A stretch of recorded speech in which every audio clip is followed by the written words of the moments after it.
पाकिस्तान के साथ न ट्रेड होगा न टॉक। अगर बात होगी तो सिर्फ पाकिस्तान के कब्जे वाले कश्मीर की, पीओके की।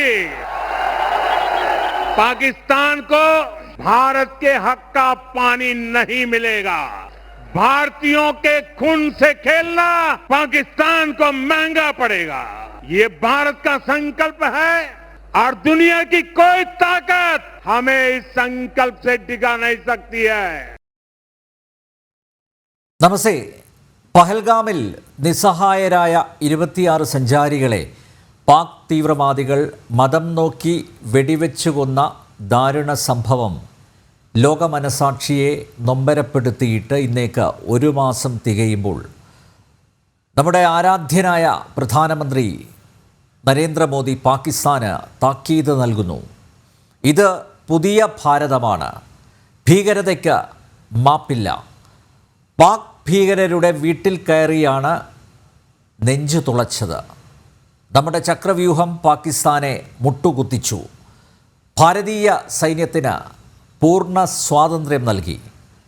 പ്രധാനമന്ത്രി നരേന്ദ്രമോദിയുടെ വാക്കുകൾ ഇതാണെങ്കിൽ വിദേശകാര്യമന്ത്രി ഡോക്ടർ എസ് ജയശങ്കർ ഒരു പടി കൂടി കടന്നാണ് പറഞ്ഞത്. പാക് കരസേനാ മേധാവി അസിം മുനീറിന് പഹൽഗാം കൂട്ടക്കൊലയിൽ പങ്കുണ്ട്. അയാൾ മതഭ്രാന്തനാണ്.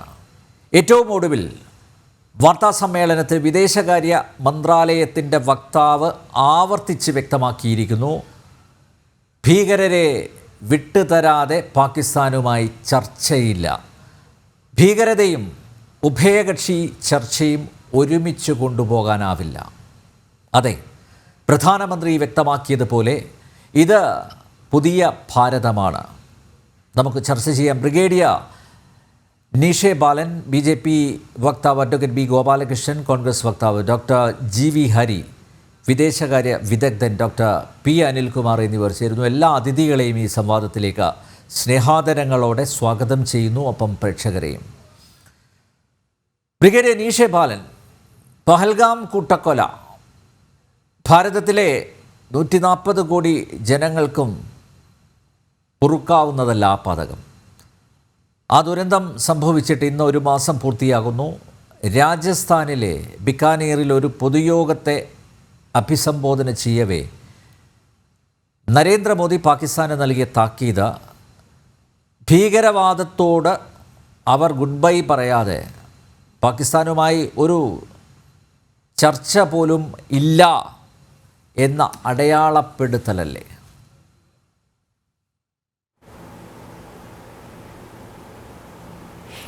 തീർച്ചയായും. സിന്ദൂരം എൻ്റെ രക്തത്തിലോടുന്നു എന്ന് പറഞ്ഞാൽ രക്തയോട്ടം ശരീരവേഗത്തിൽ അനിവാര്യമായിട്ടുള്ള ഒന്നാണ്. അപ്പോൾ അത് എന്നും എപ്പോഴും നിലനിൽക്കും എന്നുള്ള ഒരു വ്യക്തതയാണ് അദ്ദേഹം നൽകുന്നത്. ഇത് മാത്രമല്ല, ഇതല്ലാതെ അദ്ദേഹം പറയുകയുണ്ടായി, സിന്ദൂരം വെടിമരുന്നായി തിരിച്ചു വരും എന്നുള്ളത്.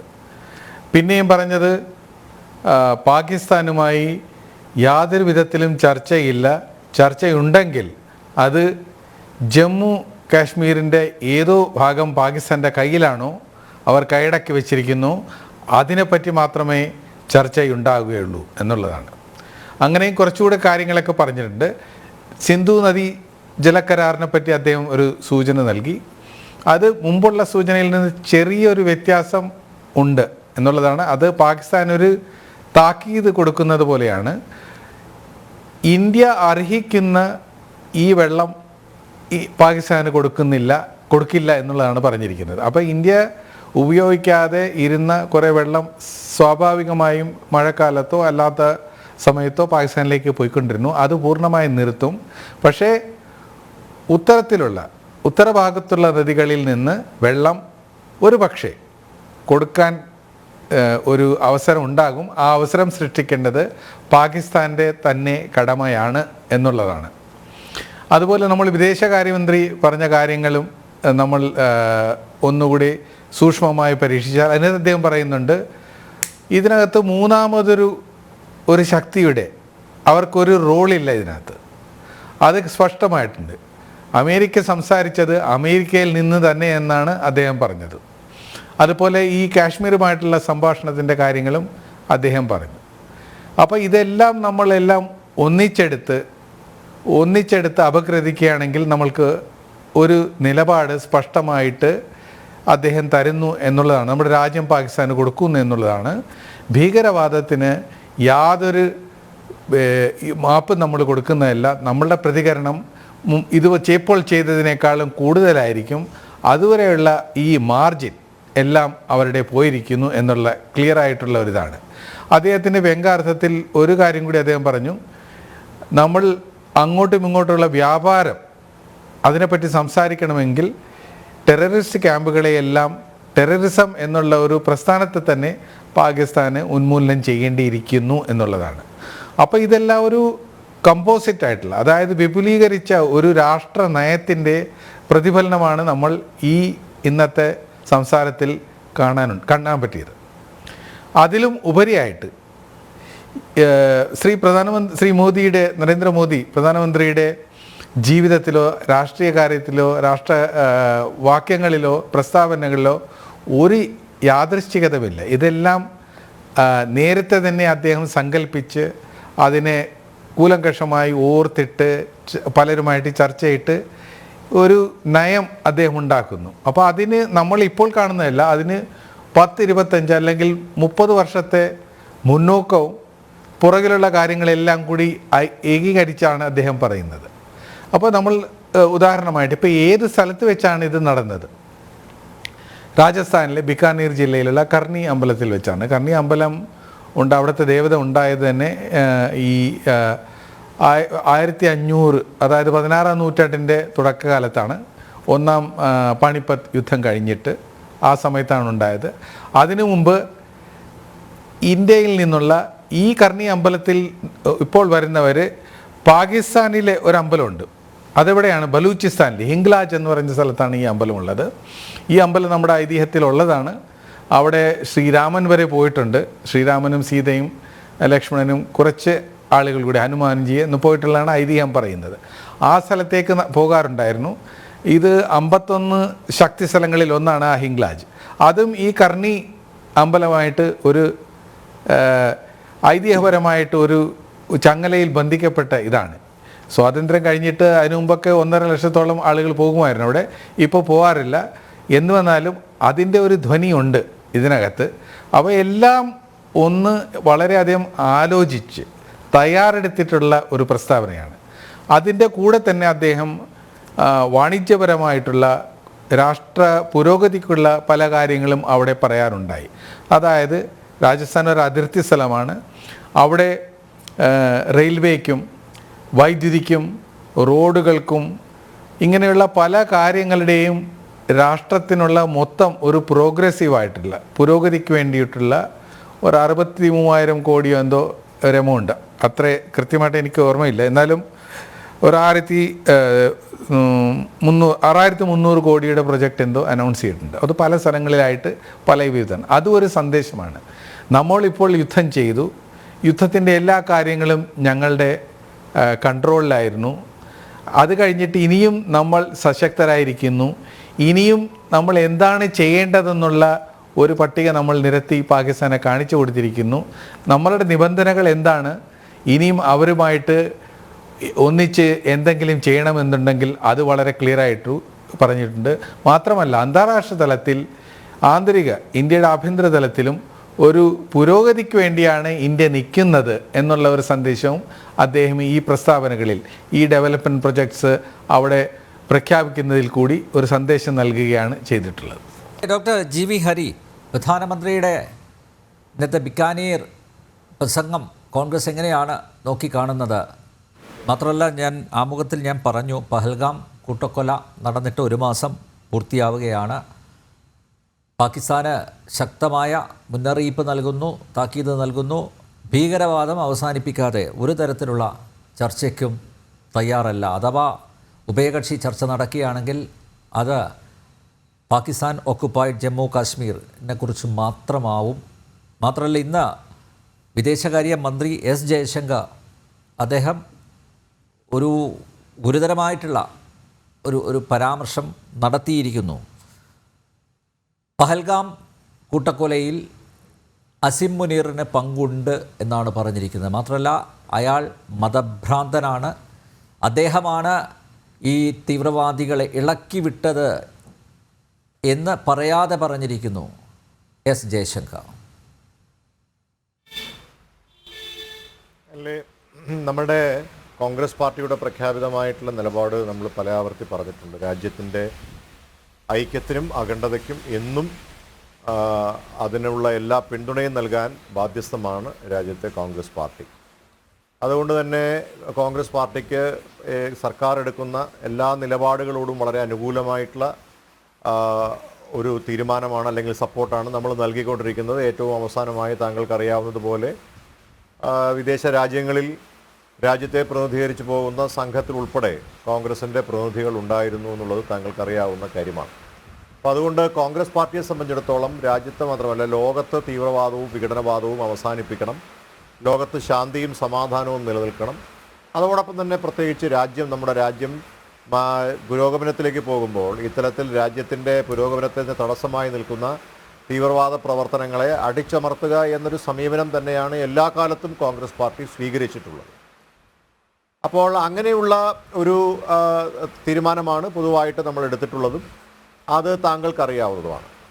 പക്ഷേ ചില കാര്യങ്ങളിലുള്ള ഞങ്ങളുടെ വിയോജിപ്പുകൾ ഞങ്ങൾ രേഖപ്പെടുത്തിയിട്ടുണ്ട്. കാരണം ഇതിനകത്ത് ചില രാഷ്ട്രീയം കലർത്തുവാനുള്ള ശ്രമങ്ങളെ ആണ് നമ്മളെപ്പോഴും അവലംബിച്ചിട്ടുള്ളത്. കാരണം പാർട്ടിയുടെ തന്നെ ചില കാര്യങ്ങളിലേക്ക് കടന്നു കയറാൻ സർക്കാർ ശ്രമിക്കുമ്പോൾ അത് സ്വാഭാവികമായും ഒരു പാർട്ടി എന്ന നിലയിൽ, രാജ്യത്തെ ഏറ്റവും പ്രമുഖമായിട്ടുള്ള രാഷ്ട്രീയ പാർട്ടി എന്ന നിലയിൽ, രാജ്യത്തെ പ്രതിപക്ഷ പാർട്ടി എന്ന നിലയിൽ സ്വാഭാവികമായിട്ടും അതിനെതിരായിട്ടുള്ള കാര്യങ്ങളും രാഷ്ട്രീയപരമായി നമ്മൾ ചെയ്യും. പക്ഷേ രാജ്യത്തിൻ്റെ അഖണ്ഡതയ്ക്കും ഐക്യത്തിനും അതോടൊപ്പം രാജ്യത്ത് ഇപ്പോൾ നമ്മൾ നേരിട്ടുകൊണ്ടിരിക്കുന്ന അല്ലെങ്കിൽ രാജ്യത്ത് പാകിസ്ഥാൻ നടത്തിയിട്ടുള്ള ഈ ആക്രമണത്തെ അങ്ങേയറ്റം ശക്തമായിട്ട് നമ്മൾ അവലംബിച്ചിട്ടുണ്ട്. അതിനെന്തൊക്കെയാണോ പാകിസ്ഥാനെതിരായി ചെയ്യാൻ നമുക്ക് സാധിക്കുന്നത് അല്ലെങ്കിൽ പാകിസ്ഥാന് തിരിച്ചടി നൽകാൻ സാധിക്കുന്നത്, എല്ലാത്തിലും കോൺഗ്രസ് പാർട്ടി ഉണ്ട് എന്നുള്ള കാര്യത്തിൽ ഒരു സംശയവും താങ്കൾക്ക് വേണ്ട. ഡോക്ടർ ഹരി, AICC അധ്യക്ഷൻ ഖാർഗെ, അതുപോലെ നിങ്ങളുടെ നേതാവ് രാഹുൽ, ജമ്മു ആൻഡ് കാശ്മീരിലെ കോൺഗ്രസ് നേതാവ് മിസ്റ്റർ മിർ, ഇവരെല്ലാം ഇപ്പോഴും ഓപ്പറേഷൻ സിന്ദൂറിനെ തൊടിസി ബാത്ത് ആയിട്ടാണ് കാണുന്നത്. അതിൻ്റെ ഗൗരവം ഇതുവരെയായും കോൺഗ്രസ് പോലുള്ളൊരു പാർട്ടി ഉൾക്കൊണ്ടിട്ടില്ല എന്നല്ല മനസ്സിലാക്കേണ്ടത്. മാത്രമല്ല രാഹുലിൻ്റെ ചില പരാമർശങ്ങൾ, ചില പ്രസ്താവനകൾ, നമുക്ക് എത്ര മിസൈലുകൾ നഷ്ടപ്പെട്ടു, അങ്ങനെയുള്ള, അതായത് രാജ്യം വലിയൊരു പ്രതിസന്ധി ആണ് അഭിമുഖീകരിച്ചത് അല്ലേ? ആ പ്രതിസന്ധി മറികടന്നുകൊണ്ട് വലിയൊരു വിജയം ആഘോഷിക്കുമ്പോൾ ആ വിജയത്തെ ചെറുതായി കാണുന്ന സമീപനം, അത് കോൺഗ്രസ് പോലൊരു പാർട്ടിക്ക് ആശാസ്യമാണോ?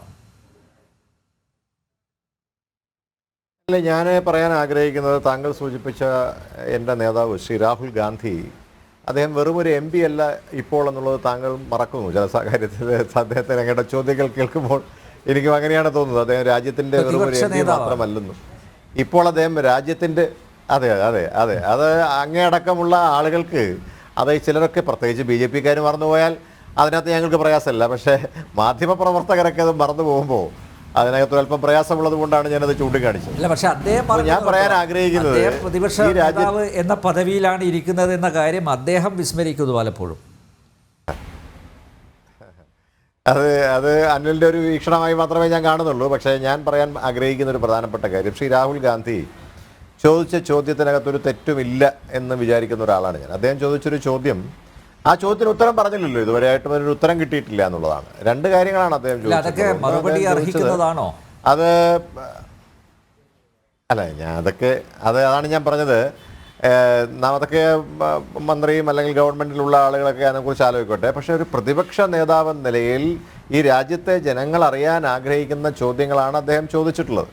അദ്ദേഹം ചോദിച്ചിട്ടുള്ള ഒരു ചോദ്യം എന്താണ്? അദ്ദേഹം ചോദിച്ചൊരു പ്രധാനപ്പെട്ടൊരു ചോദ്യം, നമ്മൾ ഈ അറ്റാക്കിന് മുമ്പ് ഇതുമായി ബന്ധപ്പെട്ട് നമ്മൾ ഇന്ന പ്രദേശങ്ങൾ മാത്രമാണ് നമ്മൾ ആക്രമിക്കാൻ പോകുന്നത് എന്ന് അവിടെ നമ്മൾ പറഞ്ഞിട്ടുണ്ടോ, അല്ലെങ്കിൽ പറയുന്നത് അത് നേരത്തെ തന്നെ ഈ വിവരം കൊടുക്കുന്നതിന് തുല്യമല്ലേ എന്നൊരു ചോദ്യമാണ് അദ്ദേഹം ചോദിച്ചിട്ടുള്ളത്.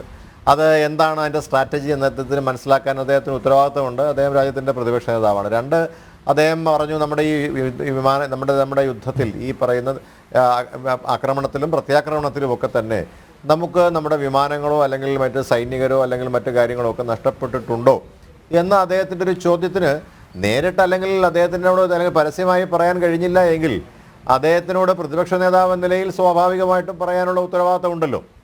അപ്പോൾ അതും പറഞ്ഞിട്ടില്ല. അപ്പോൾ അദ്ദേഹം ചോദിക്കുന്ന ചോദ്യങ്ങളെ തൃണവൽക്കരിച്ചുകൊണ്ട് അവഗണിച്ചുകൊണ്ട് മുന്നോട്ട് പോകുമ്പോൾ സ്വാഭാവികമായിട്ടും അതേ ചോദ്യം അദ്ദേഹം വീണ്ടും വീണ്ടും ആവർത്തിച്ചുകൊണ്ടേയിരിക്കും. അപ്പോൾ അദ്ദേഹം പറഞ്ഞ ചില കാര്യങ്ങൾ ഞാൻ പറയാം. നേരത്തെ അദ്ദേഹം ചോദിച്ച ചോദ്യങ്ങളും ഇതേപോലെ തന്നെ ചില കാര്യങ്ങൾ അദ്ദേഹത്തിൻ്റെ ചോദ്യങ്ങളെ ആദ്യം അവഗണിച്ച ആളുകളാണ് BJPയുടെ നേതൃത്വം, അതോടൊപ്പം തന്നെ സർക്കാരും. അദ്ദേഹം പറഞ്ഞു നമ്മുടെ രാജ്യത്ത് ചില പ്രത്യേക വിഭാഗത്തിൽപ്പെട്ടിട്ടുള്ള ജാതിയിൽ വിട്ടുള്ള ആളുകൾക്ക് പലപ്പോഴും പലയിടത്തും പ്രത്യേകിച്ച് സർക്കാരുകളിലൊക്കെ തന്നെ കൃത്യമായ ഒരു പ്രാതിനിധ്യം കിട്ടാത്ത സാഹചര്യത്തിൽ ജാതി സെൻസസ് നടത്തണമെന്ന അദ്ദേഹത്തിൻ്റെ ഒരു ആവശ്യം അദ്ദേഹം മുന്നോട്ട് വെച്ചു. അത് അദ്ദേഹം നിരന്തരം പറഞ്ഞുകൊണ്ടിരുന്നു. അപ്പോൾ ആദ്യം അദ്ദേഹത്തെ കളിയാക്കി. അദ്ദേഹം പറഞ്ഞത് എന്തോ കുഴപ്പം പിടിച്ച കാര്യമാണ് അല്ലെങ്കിൽ വളരെ മണ്ടത്തരാണ് എന്ന് പറഞ്ഞു. അവസാനം പ്രധാനമന്ത്രി തന്നെ പറഞ്ഞു നമ്മൾ ജാതി സെൻസസ് നടത്താൻ പോവുകയാണ് എന്ന് പ്രധാനമന്ത്രി പറയുന്ന ഒരു സാഹചര്യത്തിലേക്ക് അദ്ദേഹത്തിൻ്റെ ചോദ്യങ്ങൾക്ക് എത്തിച്ചു കൊടുക്കാനായിട്ട് സാധിച്ചു. അതേ കാര്യം തന്നെയാണ് ഇവിടെ ആവർത്തിക്കുന്നത്. അപ്പോൾ ഇവിടെ അദ്ദേഹം ചോദിച്ച ചോദ്യത്തിനകത്ത് ന്യായം അദ്ദേഹം നമുക്ക് ഈ വിഷയം ഉണ്ടായപ്പോൾ ഇന്ത്യൻ നാഷണൽ കോൺഗ്രസിൻ്റെ CWC കൂടി എല്ലാവിധമായ സപ്പോർട്ടും റെസൊല്യൂഷൻ പാസ്സാക്കിയ പാർട്ടിയാണ് കോൺഗ്രസ് പാർട്ടി. അത് വിദേശത്തായിരുന്ന ശ്രീ രാഹുൽ ഗാന്ധി ആ യാത്രയെല്ലാം അവസാനിപ്പിച്ച് അദ്ദേഹം എത്രയും വേഗം തിരിച്ചു വന്ന് അതോടൊപ്പം തന്നെ അദ്ദേഹം ഈ പഹൽഗാം എന്ന് പറയുന്ന സ്ഥലം അവിടെ നിങ്ങൾ ഇപ്പോഴും ഓർക്കണം, പ്രധാനമന്ത്രി പോലും അവിടെ പോയിട്ടില്ല. പ്രധാനമന്ത്രി പോലും ഇത്രയും പ്രശ്നമുണ്ടായിട്ടുള്ള പഹൽഗാമിൽ പിന്നീടാണ് ചില പ്രതിനിധികളൊക്കെ അവിടെ പോയിട്ടുള്ളത്. അദ്ദേഹം പ്രതിപക്ഷ നേതാവ് നിലയിൽ അദ്ദേഹം അവിടെ എത്തി അവിടുത്തെ സാഹചര്യങ്ങൾ വിലയിരുത്തി അവിടുത്തെ മുഖ്യമന്ത്രി പഹൽഗാമിലെത്തി. അല്ല നോക്കൂ, ഈ കാശ്മീരുമായി ബന്ധപ്പെട്ട് കാശ്മീർ മുഖ്യമന്ത്രിയുമായി ബന്ധപ്പെട്ട കാര്യങ്ങളൊക്കെ സംസാരിച്ചില്ലേ അദ്ദേഹം? അതുമായി ബന്ധപ്പെട്ട് ഒമർ അബ്ദുള്ളയുമായിട്ട് അദ്ദേഹത്തിൻ്റെ ആശയവിനിമയത്തെക്കുറിച്ചൊക്കെ നിങ്ങളൊക്കെ അടക്കമുള്ള ആളുകൾ തന്നെയല്ലേ റിപ്പോർട്ട് ചെയ്തിട്ടുള്ളത്. അപ്പോൾ അതുകൊണ്ട് അങ്ങനെ അദ്ദേഹത്തിന് ചെയ്യാൻ കഴിയുന്ന കാര്യങ്ങളൊക്കെ ചെയ്തു. ഒപ്പം തന്നെ പാർട്ടി എന്ന നിലയിൽ കോൺഗ്രസ് പാർട്ടി എന്ന നിലയിൽ കോൺഗ്രസ് പാർട്ടിയുടെ ഏറ്റവും സമന്വിതമായിട്ടുള്ള ബോഡിയാണ് താങ്കൾക്ക് അറിയാവുന്ന പോലെ CWC. കോൺഗ്രസ് വർക്കിംഗ് കമ്മിറ്റി കൂടുകയും എല്ലാവിധമായിട്ടുള്ള സപ്പോർട്ടും കോൺഗ്രസ് പാർട്ടി BJP നേതൃത്വം കൊടുക്കുന്ന ഗവൺമെൻറ് നൽകുകയും ശ്രീ നരേന്ദ്രമോദിക്കും അതോടൊപ്പം തന്നെ അതുമായി ബന്ധപ്പെട്ട സൈന്യത്തെക്കുറിച്ച് പറഞ്ഞിട്ടുള്ള കാര്യങ്ങൾ കേട്ടിട്ടുണ്ട്. സൈന്യത്തിനെല്ലാം പിന്തുണയും പ്രഖ്യാപിച്ചിട്ടുള്ള പാർട്ടിയാണ്. പക്ഷേ ഇതൊക്കെ നമ്മൾ പ്രഖ്യാപിക്കുമ്പോഴും അതിനകത്ത് ചില രാഷ്ട്രീയ താല്പര്യങ്ങളോടുകൂടിയുള്ള ചില കാര്യങ്ങൾ ഇവിടെ നിങ്ങൾക്കറിയാം. അമിത് മാളവിയ ചെയ്തിട്ടുള്ള കാര്യം ശ്രീ രാഹുൽ ഗാന്ധി പ്രതിപക്ഷ നേതാവിനെ അവിടുത്തെ പാകിസ്ഥാൻ്റെ അവിടുത്തെ ഒരു ഉദ്യോഗസ്ഥനുമായി അല്ലെങ്കിൽ പട്ടാള ഉദ്യോഗസ്ഥൻ്റെ മുഖവുമായി ചേർത്ത് വെച്ച് അദ്ദേഹത്തിൻ്റെ എക്സിൽ അദ്ദേഹത്തിൻ്റെ പോസ്റ്റ് നിങ്ങൾ കണ്ടിട്ടില്ലേ? എന്ത് ഉത്തരവാദിത്തമാണ് മാളവിയെ പോലുള്ള ആളുകൾക്കുള്ളത്? എന്ത് ധാർമ്മികതയാണ് ഈ കാര്യങ്ങൾ ചെയ്യാൻ അതിനുള്ള അവർക്കുള്ള ഇതിൽ?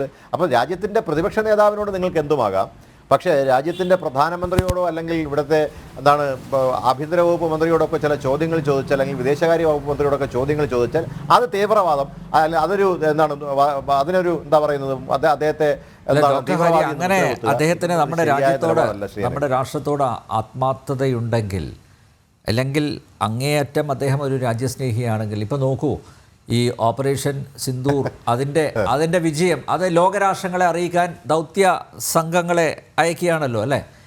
രാഹുൽ അങ്ങോട്ട് കയറി പ്രധാനമന്ത്രിയോട് പറയാമായിരുന്നു, ഞാൻ ഈ സംഘത്തെ നയിക്കാം, ഞാൻ വില്ലിങ്ങാണ്, ഞാൻ തയ്യാറാണ്, ഞാൻ സന്നദ്ധനാണ്. അദ്ദേഹത്തിന് പറയാലോ. നോക്കൂ അനിൽ, ഞാൻ ഇതിനു മുമ്പും ഒരുപാട് ഇത് ആദ്യമായിട്ടൊന്നുമല്ല ഇത്തരത്തിൽ യുദ്ധവും അല്ലെങ്കിൽ ഇത്തരത്തിലുള്ള പ്രശ്നങ്ങളൊക്കെ ഉണ്ടാകുമ്പം വിദേശ രാജ്യത്തേക്ക് ഇത്തരത്തിലൊരു ഡിപ്ലോമാറ്റിക് ടീംസ് പോകുന്നത്. പണ്ട് താങ്കൾക്ക് അറിയാവുന്ന പോലെ ശ്രീ വാജ്പേയി അടക്കമുള്ള ആളുകൾ ഈ സംഘത്തിൻ്റെ ഭാഗമായി പോയിരുന്നു. അദ്ദേഹം പ്രതിപക്ഷ നേതാവായിരുന്നു. അന്ന് അദ്ദേഹം ഇങ്ങോട്ട് കയറി പറഞ്ഞതല്ല. പ്രതിപക്ഷ നേതാവിനോട് അന്നത്തെ പ്രധാനമന്ത്രി അദ്ദേഹത്തിൻ്റെ എല്ലാ ഈ ആദരവും നൽകിക്കൊണ്ട് ഒരു പ്രതിപക്ഷ നേതാവെന്ന് പറയുന്നത് ഈ രാജ്യത്തിൻ്റെ ഭരണഘടന പറയുന്ന ഒരു വലിയ പൊസിഷനാണ്. താങ്കളത് മനസ്സിലാക്കുന്ന ആളാണെന്ന് എനിക്കറിയാം. അപ്പോൾ രാജ്യത്തിൻ്റെ ഭരണഘടന നൽകുന്ന പദവിയാണ്. എന്തിനാണ്? ജനാധിപത്യത്തെ ശക്തിപ്പെടുത്താനാണ്. അങ്ങനെ ജനാധിപത്യത്തെ ശക്തിപ്പെടുത്താനായി ഈ രാജ്യത്തെ ജനങ്ങൾ തിരഞ്ഞെടുത്തിട്ടുള്ള ആളാണ് ശ്രീ രാഹുൽ ഗാന്ധി. അതിന് താങ്കൾക്ക് സംശയമൊന്നുമില്ലെന്നാണ് എനിക്കറിയാവുന്നത്. അല്ല, എനിക്ക് ഞാൻ മനസ്സിലാക്കുന്നത് അങ്ങനെയാണ്. അതായത് ഒരു സ്ഥലത്തു നിന്ന് മാത്രമല്ല, അദ്ദേഹം 2 സ്ഥലത്ത് നിന്നാണ്. അത് 1-2 ലക്ഷത്തിൻ്റെ ഭൂരിപക്ഷത്തിൽ നിന്നല്ല, 2.5 ലക്ഷം 3 ലക്ഷം വോട്ടിൻ്റെ ഭൂരിപക്ഷത്തിൽ ആണ് അദ്ദേഹം 2 സ്ഥലത്ത് നിന്ന്. ഒന്ന് നമുക്കറിയാവുന്ന പോലെ കേരളത്തിൽ നിന്നും, പിന്നെ അദ്ദേഹം UP-യിൽ നിന്നും അദ്ദേഹം വിജയിച്ച് അദ്ദേഹം രാജ്യത്തിൻ്റെ പ്രതിപക്ഷ നേതാവായിട്ടുള്ളത് ഓട് വിളിച്ച് വന്നതൊന്നുമല്ല. അദ്ദേഹം ആരുടെ ഔദാര്യം കൊണ്ട് വന്നതല്ല, ഈ രാജ്യത്തെ ജനങ്ങൾ അദ്ദേഹത്തെ തിരഞ്ഞെടുത്താണ്. അപ്പോൾ അദ്ദേഹം തിരഞ്ഞെടുത്ത് അദ്ദേഹത്തിൻ്റെ ചില ഉത്തരവാദിത്തങ്ങളുണ്ട്. ആരോടാണ് ഉത്തരവാദിത്തം? ഈ രാജ്യത്തെ സർക്കാരിനോടല്ല അദ്ദേഹത്തിൻ്റെ ഉത്തരവാദിത്തം, ഈ രാജ്യത്തെ ജനങ്ങളോടാണ് അദ്ദേഹത്തിൻ്റെ ഉത്തരവാദിത്തം. അപ്പോൾ ജനങ്ങൾ അറിയേണ്ട ചോദ്യങ്ങൾ നിരന്തരം അദ്ദേഹം ചോദിച്ചുകൊണ്ടേയിരിക്കും. ഇപ്പോൾ കേരളത്തിൽ ഞാൻ ചോദിക്കട്ടെ, ഇപ്പോൾ താങ്കൾ പിണറായി വിജയൻ അടക്കമുള്ള പക്ഷേ അദ്ദേഹം മറ്റ് പലരുടെയും ജിഹ്വയായി പ്രവർത്തിക്കുന്നില്ലേ എന്നൊരു സംശയം ഉണ്ട് കേട്ടോ. അല്ല അതൊക്കെ BJP പറയുന്നതൊക്കെ തന്നെയാണ് അനിലും ആവർത്തിക്കുന്നത്. എനിക്ക് അതിലൊന്നും ഉത്തരവില്ല. അതിനകത്ത് പറയാൻ ഞാൻ മറുപടി പറയാൻ ആഗ്രഹിക്കുന്നില്ല. അതിനകത്ത് ഈ അമിത് മാളവിയെ പോലുള്ള ആളുകളൊക്കെ, ഞാൻ പറയട്ടെ, ഇവിടെ ഞാൻ ചോദിക്കട്ടെ, ഈ രാജ്യത്ത് പാകിസ്ഥാനെ പോലും അമ്പരപ്പിച്ചുകൊണ്ട് പാകിസ്ഥാൻ സന്ദർശിച്ച പ്രധാനമന്ത്രിയല്ലേ നമുക്കുള്ളത്? ആണോ? പാകിസ്ഥാൻ സന്ദർശിച്ച് അവിടെ നിന്ന് ബിരിയാണിയും കഴിച്ചിട്ട് വന്നയാളാണ് രാജ്യത്തിൻ്റെ പ്രധാനമന്ത്രി. അതിൻ്റെ ഫോട്ടോ ഇപ്പോഴും ഉണ്ട് സാമൂഹ്യ മാധ്യമങ്ങളിൽ. സംശയമുണ്ടോ അനിലെ സംശയമുണ്ടോ? അപ്പൊ രാജ്യത്തിന്റെ അവിടെ പോയി അവിടുത്തെ പ്രധാനമന്ത്രിയെ കണ്ട് സംസാരിച്ചു നമ്മുടെ പ്രധാനമന്ത്രി. തെറ്റ് ഞാൻ കാണുന്നില്ല. അതെ, അന്നത്തെ സാഹചര്യത്തിൽ അദ്ദേഹം സന്ദർശിച്ചു. ഞാൻ പറഞ്ഞോട്ടെ ഞാനത് പറഞ്ഞു തീർത്തോട്ടെ. അല്ല ഞാൻ പറഞ്ഞോട്ടെ. അപ്പൊ അങ്ങനെ പാകിസ്ഥാനിൽ പോയിട്ടുള്ള പ്രധാനമന്ത്രിയെ കുറിച്ച് ഒരു ആരോപണം കോൺഗ്രസ് ഉന്നയിച്ചിട്ടില്ലല്ലോ, ഉണ്ടോ? അപ്പോൾ പിന്നെ പാകിസ്ഥാനിൽ പോകാത്ത, ഈ രാജ്യത്ത് മാത്രം പ്രവർത്തിക്കുന്ന, രാജ്യത്തിനകത്ത് നിന്നുകൊണ്ട് പ്രവർത്തിക്കുന്ന, രാജ്യത്തിൻ്റെ എല്ലാ ഐശ്വര്യത്തിലും ക്ഷേമത്തിലും മുൻകൈയെടുത്ത് പ്രവർത്തിക്കുന്ന ഒരു നേതാവാണ് ശ്രീ രാഹുൽ ഗാന്ധി. ആ രാഹുൽ ഗാന്ധി എങ്ങനെയാണ് പാകിസ്ഥാൻ? പക്ഷെ അങ്ങനെയാണെങ്കിൽ വിദേശ രാജ്യങ്ങൾ നിരന്തരം സന്ദർശിക്കുന്ന രാഹുൽ, അദ്ദേഹം ആ വേദികളിൽ, അവിടെ ആ രാഷ്ട്രങ്ങളിൽ അദ്ദേഹം പ്രസംഗിച്ച വേദികളിലൊക്കെ ഭാരതത്തെ ഇകഴ്ത്തി മാത്രമാണ് സംസാരിച്ചത്. അതിലൊരു സംശയവുമില്ല. അവിടെയാണ് രാഹുലിന്റെ ആത്മാർത്ഥതയും രാഹുലിന്റെ ദേശസ്നേഹവും ഒക്കെ ചോദ്യം ചെയ്യപ്പെടുന്നത്. അല്ല, അതൊക്കെ നമ്മൾ ഒരുപാട് തവണ ഞാനും അനിലും ഇതേ വിഷയം സംസാരിച്ചിട്ടുണ്ട്.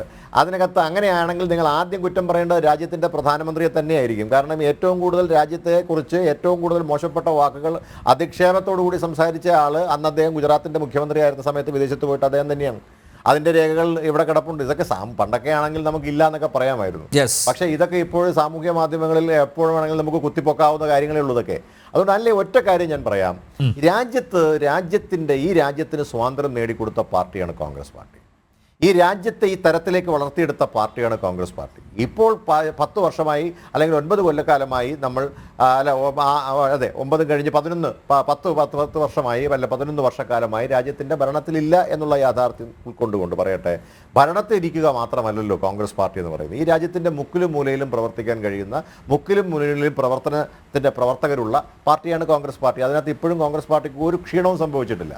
അപ്പോൾ അതുകൊണ്ട് തന്നെ കോൺഗ്രസ് പാർട്ടിയെ സംബന്ധിച്ചിടത്തോളം ഭാരതം കഴിഞ്ഞു മാത്രമേ ഉള്ളൂ എന്തും, ഈ രാജ്യത്ത് ഇന്ത്യ കഴിഞ്ഞു മാത്രമേ ഉള്ളൂ കോൺഗ്രസ് പാർട്ടിക്ക് എന്തും. അതുകൊണ്ട് തന്നെ ഈ രാജ്യത്തിൻ്റെ ഭരണഘടനയെ നിലനിർത്താൻ, ഈ രാജ്യത്തിൻ്റെ ഐക്യത്തെയും അഖണ്ഡതയും നിലനിർത്താൻ കോൺഗ്രസ് പാർട്ടി പ്രതിജ്ഞാബദ്ധമാണ്. കോൺഗ്രസ് പാർട്ടിയുടെ നേതാക്കന്മാർ പ്രതിജ്ഞാബദ്ധമാണ്. അപ്പം ഞാനടക്കമുള്ള ആളുകൾ ഈ രാജ്യത്ത് ഒരു കാരണവശാലും ഒരു തരത്തിലുള്ള വിഘടനവാദത്തിനും പ്രവർത്തിക്കാൻ തയ്യാറാകുന്ന ആളുകളല്ല. എവിടെ അതുണ്ടോ അതിനെ എതിർക്കണമെന്നും ശക്തമായി അതിനെതിരെ നടപടിയെടുക്കണമെന്നും പറയുന്ന ആളുകളാണ് ഞങ്ങൾ എല്ലാവരും തന്നെ. അതുകൊണ്ട് തന്നെ എനിക്ക് 100% ഉറപ്പുണ്ട്, എൻ്റെ നേതാവ് ശ്രീ രാഹുൽ ഗാന്ധി മുന്നോട്ട് വെക്കുന്ന ആശയങ്ങൾ ഈ രാജ്യത്തിൻ്റെ ശക്തിപ്പെടുത്തുന്നതിന്, രാജ്യത്തിൻ്റെ ഐക്യത്തെ ഉറപ്പിക്കുന്നതിന് വേണ്ടി തന്നെയാണ്. പക്ഷേ പ്രതിപക്ഷ നേതാവ് എന്ന നിലയിൽ അദ്ദേഹം ചോദിക്കേണ്ട ചോദ്യങ്ങൾ അദ്ദേഹം ചോദിച്ചുകൊണ്ടേയിരിക്കും. നിങ്ങൾക്ക് ഉത്തരം പറയാൻ പ്രയാസമായിരിക്കും. BJPയെ സംബന്ധിച്ചിടത്തോളം, ഗവൺമെന്റിനെ സംബന്ധിച്ചിടത്തോളം ഉത്തരം ബുദ്ധിമുട്ടിക്കുന്ന ചോദ്യങ്ങളാണ് അദ്ദേഹം ചോദിക്കുന്നതെങ്കിൽ, ഉത്തരം പറയാൻ നിങ്ങൾക്ക് പ്രയാസമുണ്ടെങ്കിൽ അത് ഞങ്ങളെ കുറ്റപ്പെടുത്തിയിട്ട് കാര്യമുണ്ടോ? ചോദ്യങ്ങൾ നിരന്തരം ഉണ്ടായിക്കൊണ്ടിരിക്കും. ആവർത്തിക്കുന്നു. നിങ്ങൾ ഒരു ചോദ്യം ചോദിച്ചാൽ ഒറ്റ കാര്യം ഞാൻ പറഞ്ഞോട്ടെ, ഒരു കാര്യം കൂടെ പറഞ്ഞ് അവസാനിപ്പിക്കാം. ഇനിയും രാഹുലിന് മാത്രം ഞാൻ പറഞ്ഞോട്ടെ എന്നല്ലേ മനസ്സിലാക്കേണ്ടത്? രാഹുലിന് മാത്രമല്ല, നിങ്ങൾ രാഹുലിനെ മാത്രം കോർണർ ചെയ്യല്ലേ. നിങ്ങൾ കുറെ കാലമായി രാഹുൽ ഗാന്ധിയെ നിങ്ങൾ ഓരോ തവണയും അദ്ദേഹത്തെ രാജ്യത്തിന്റെ പ്രതിപക്ഷ നേതാവിന് അതിലൊന്നും ഒരു വ്യക്തത ലഭിച്ചില്ല എന്ന് കാഴ്ചയാണ് കണ്ടത്. പറയുന്നിടത്താണ് അദ്ദേഹത്തിന്റെ രാജ്യസ്നേഹം അളക്കപ്പെടുന്നത്. ഞാൻ ഒറ്റ കാര്യമേ പറയാൻ ആഗ്രഹിക്കുന്നുള്ളൂ. അതായത് നിങ്ങൾ രാഹുൽ ഗാന്ധിയെ കോർണർ ചെയ്യാൻ തുടങ്ങി. നിങ്ങളെന്ന് ഞാൻ പറയുന്നത് താങ്കൾ തെറ്റിദ്ധരിക്കേണ്ട, ഞാൻ BJPയെ ഉദ്ദേശിച്ച് പറഞ്ഞു. അപ്പം BJP എല്ലാ കാലത്തും ശ്രീ രാഹുൽ ഗാന്ധിയെ കോർണർ ചെയ്യാൻ, അദ്ദേഹത്തെ ഒരു തീവ്രവാദിയാക്കാൻ, അദ്ദേഹത്തെ ദേശവിരുദ്ധനാക്കാനുള്ള ശ്രമങ്ങൾ ഇത് പുതിയ കാലത്ത് തുടങ്ങിയൊന്നുമല്ല. ഞങ്ങളിത് അദ്ദേഹം ഒരുപാട് കണ്ടിട്ടുണ്ട്. ഓരോ തവണയും അദ്ദേഹത്തെ ഇത് ചെയ്യുമ്പോൾ അദ്ദേഹത്തെ കൂടുതൽ രാജ്യത്തെ ജനങ്ങൾ പിന്തുണയ്ക്കുന്ന കാഴ്ചയാണ് നമ്മൾ കണ്ടുകൊണ്ടിരിക്കുന്നത്. നിങ്ങൾ അദ്ദേഹത്തിൻ്റെ വീട്ടിൽ നിന്ന് ഇറക്കി വിട്ടു. അദ്ദേഹത്തിനെ നിങ്ങൾ അദ്ദേഹത്തിൻ്റെ വീട്ടിൽ നിന്ന് ഇറക്കി വിട്ട കാഴ്ച ഈ രാജ്യത്തെ ജനങ്ങൾ കണ്ടു. എന്താണ് പിന്നീട് കണ്ടിട്ടുള്ളത്? പിന്നീട് അദ്ദേഹത്തെ ഈ രാജ്യത്തെ ജനങ്ങൾ വിജയിപ്പിച്ച് അദ്ദേഹം ഇന്ന് രാജ്യത്തിൻ്റെ പ്രതിപക്ഷ നേതാവായി സർക്കാർ ചെലവിൽ സർക്കാരിൻ്റെ ബംഗ്ലാവിൽ സർക്കാർ നൽകിയ വാഹനത്തിൽ അദ്ദേഹം സഞ്ചരിക്കുന്ന കാഴ്ച നമ്മൾ കണ്ടു അല്ലേ? അതെന്തുകൊണ്ടെന്നറിയാമോ? അത് രാജ്യത്തിൻ്റെ ജനങ്ങൾക്ക് ബോധ്യപ്പെട്ടിട്ടുണ്ട്. ചോദിക്കേണ്ട ചോദ്യങ്ങൾ കൃത്യമായി അദ്ദേഹം ചോദിച്ചുകൊണ്ടേയിരിക്കും. അതുകൊണ്ട് വിജയൻ മാഷ് പറഞ്ഞാൽ ഞാൻ ആവർത്തിക്കുന്നു. അദ്ദേഹം പറഞ്ഞത്, നിങ്ങൾ ക്ലാസ്സിൽ ഒരു കുട്ടി ചോദിക്കുന്ന ചോദ്യത്തിൽ ആ ചോദ്യം കേട്ട് നിങ്ങൾ ക്ലാസ്സിലെ കുട്ടിയെ പുറത്താക്കിയേക്കാം, ആ കുട്ടിക്ക് പുറത്തു പോകേണ്ടി വന്നേക്കാം, പക്ഷെ അപ്പോഴും ആ ചോദ്യം അവിടെ തന്നെ നിൽപ്പുണ്ടെന്നുള്ളതാണ്. അപ്പം നിങ്ങൾ ഉത്തരം പറഞ്ഞാലും പറഞ്ഞില്ലെങ്കിലും ശ്രീ രാഹുൽ ഗാന്ധി ചോദിച്ച ചോദ്യം ഈ രാജ്യത്ത് നിൽക്കുകയാണ്. അദ്ദേഹത്തിൻ്റെ ചോദ്യത്തിന് നിങ്ങൾ മറുപടി പറഞ്ഞാലും ഇല്ലെങ്കിലും ആ ചോദ്യം അവിടെ തന്നെ ഉണ്ട്. ആ ചോദ്യത്തിന് നാളെ നിങ്ങൾക്ക് മറുപടി പറഞ്ഞേ മതിയാകും. ഡോക്ടർ അനിൽകുമാർ, നരേന്ദ്രമോദിയുടെ വാക്കുകൾ, ഡോക്ടർ എസ് ജയശങ്കറിൻ്റെ വാക്കുകൾ, ഏറ്റവും ഒടുവിൽ വിദേശകാര്യ മന്ത്രാലയത്തിൻ്റെ വക്താവ് എല്ലാം ഒരേ സ്വരത്തിൽ പറഞ്ഞിരിക്കുക, ഭീകരത അവസാനിപ്പിക്കണം പാകിസ്ഥാൻ, എങ്കിൽ മാത്രമേ ഒരു ഡിസ്കഷൻ ടേബിളിൽ ഭാരതം ഇരിക്കുകയുള്ളൂ എന്ന് കൃത്യമായിട്ടുള്ള ഒരു മുന്നറിയിപ്പ്, ഒരു സന്ദേശം തന്നെയാണ് നൽകിയിരിക്കുന്നത്. എങ്ങനെ കാണുന്നു? നമ്മൾ ഇതിനോടകം തന്നെ ഈ വിഷയം ഇവിടെ തന്നെ നമ്മൾ ചർച്ച തുടങ്ങി വെച്ചതാണ്. കാരണം എല്ലാ പ്രാവശ്യവും ഇന്ത്യ നൽകുന്ന തിരിച്ചടിയേക്കാൾ വളരെ വ്യത്യസ്തമായിരുന്നു ഇത്തവണ. കാരണം ഇതിന് ശേഷം നമ്മളൊരു നയരൂപീകരണം നടത്തിയിട്ടുണ്ട് എന്നുള്ളതാണ്. അതിനെ പല അർത്ഥത്തിൽ മോദി ഡോക്ടർ എന്ന പേരിലൊക്കെ ചർച്ചകൾ ആയി വരുന്നുണ്ട് ആ കാര്യത്തിൽ. അതിലെന്താണ് ഈ പുതിയ, അത് മോഡി തന്നെ പറഞ്ഞു, ഇപ്പോൾ നമ്മളൊരു ന്യൂ നോർമലാണ് തുടങ്ങിയിരിക്കുന്നത് എന്ന് പറഞ്ഞു. അപ്പോൾ എന്താണ് ഈ ന്യൂ നോർമൽ എന്ന് പലരും ചോദിക്കുന്നുണ്ട്. അത് ഓപ്പറേഷൻ സിന്ദൂർ ആണോ ന്യൂ നോർമൽ എന്ന് പറയുന്നത്? അല്ല, അതൊരു ഒരു ഐഡിയോളജിക്കലാണ്, ഒരു ഫിലോസഫിക്കലാണ്. അത് പലപ്പോഴും ഇന്ത്യൻ വിദേശ തന്ത്രത്തിൽ ഒരുപക്ഷെ ജവഹർലാൽ നെഹ്റുവോ അല്ലെങ്കിൽ പിന്നീട് നരസിംഹറാവുവോ അല്ലെങ്കിൽ അങ്ങനെ അറിയപ്പെടുന്ന ചില ആളുകൾ നൽകിയ ഒരു കാഴ്ചപ്പാടുകളാണ് ഇങ്ങനെ തന്ത്രങ്ങളായി പുറത്തു വരുന്നത്. അങ്ങനെയുള്ളൊരു ഫിലോസഫിക്കൽ എഡ്ജാണ് ഇപ്പോൾ നരേന്ദ്രമോദിയും പറഞ്ഞിട്ടുള്ളത്. അതിൽ 3-4 പ്രധാനപ്പെട്ട കാര്യങ്ങൾ അദ്ദേഹം പറയുന്നുണ്ട് ഈ ന്യൂ നോർമലിൽ. ഒന്ന്, ഭീകരവാദികൾ നമ്മൾ തിരിച്ചടിച്ചാൽ, നേരത്തെ നമ്മൾ അതിർത്തിയിൽ നമുക്ക് ആക്രമണം ഉണ്ടായാലും ഒരു പ്രത്യാക്രമണം നടത്തി അവസാനിപ്പിക്കുന്നു എന്നുള്ളതാണ്. എന്നാൽ ഇപ്പോൾ അങ്ങനെയല്ല പറഞ്ഞത്, നമ്മൾ അവരുടെ വീട്ടിൽ കയറി തീർക്കും എന്നാണ് പറഞ്ഞത്. അതായത് അടിക്ക് തിരിച്ചടി മാത്രമല്ല, അത് ഭീകരവാദികൾ ആക്രമിക്കുന്നതായിട്ട് മാത്രമല്ല കണക്കാക്കുക, അവർക്ക് ചെല്ലും ചെലവും സൗകര്യങ്ങളും കൊടുത്ത് ഭാരതത്തിൻ്റെ എതിരെ പ്രവർത്തിക്കുവാൻ പാകിസ്ഥാൻ്റെ മണ്ണ് ഉപയോഗിച്ചാൽ പാകിസ്ഥാനിൽ കയറി തീർക്കും, പാകിസ്ഥാനെയും തീർക്കും എന്നുള്ള സൂചനയാണ് നമ്മൾ നൽകിയിട്ടുള്ളത്. അതായത് അടിക്ക് തിരിച്ചടി കൃത്യമായി കിട്ടും എന്നർത്ഥം. അതാണ് ന്യൂ നോർമലിൻ്റെ ഒന്നാമത്തെ ഘടകം. രണ്ടാമത്തെ കാര്യം, നമ്മൾ പ്രവർത്തിച്ചു തുടങ്ങി. അപ്പോൾ ഓരോ കാര്യങ്ങളും നമ്മൾ അതിനെ ലിങ്ക് ചെയ്ത് വേണം കാണാൻ. ഇപ്പോൾ എന്താ, നേരത്തെ നമ്മൾ പറഞ്ഞല്ലോ, സർവകക്ഷി സംഘത്തെ അയച്ചു, പല കോണുകളിലേക്ക് അയക്കുന്നു, 7ഓളം സംഘങ്ങളെയാണ് നമ്മൾ അയക്കുന്നത്. ഇത് ന്യൂ നോർമലിൻ്റെ ഭാഗമാണ്. അതിനകത്ത് രണ്ടാമത്തെ പോളിസിയാണ് പാകിസ്ഥാനെ ഐസൊലേറ്റ് ചെയ്യുക, അന്തർദേശീയ രംഗത്ത് പാകിസ്ഥാനെ ഒറ്റപ്പെടുത്തുക. ഈ പാകിസ്ഥാനെ ഒറ്റപ്പെടുത്തുന്നതിൻ്റെ ഭാഗമായിട്ടാണ് നമ്മൾ 7 സംഘങ്ങളെ അയക്കുന്നത്. അത് സോഫ്റ്റ് പവർ ഡിപ്ലോമസിയുടെ കൂടെ ഭാഗമാണ്.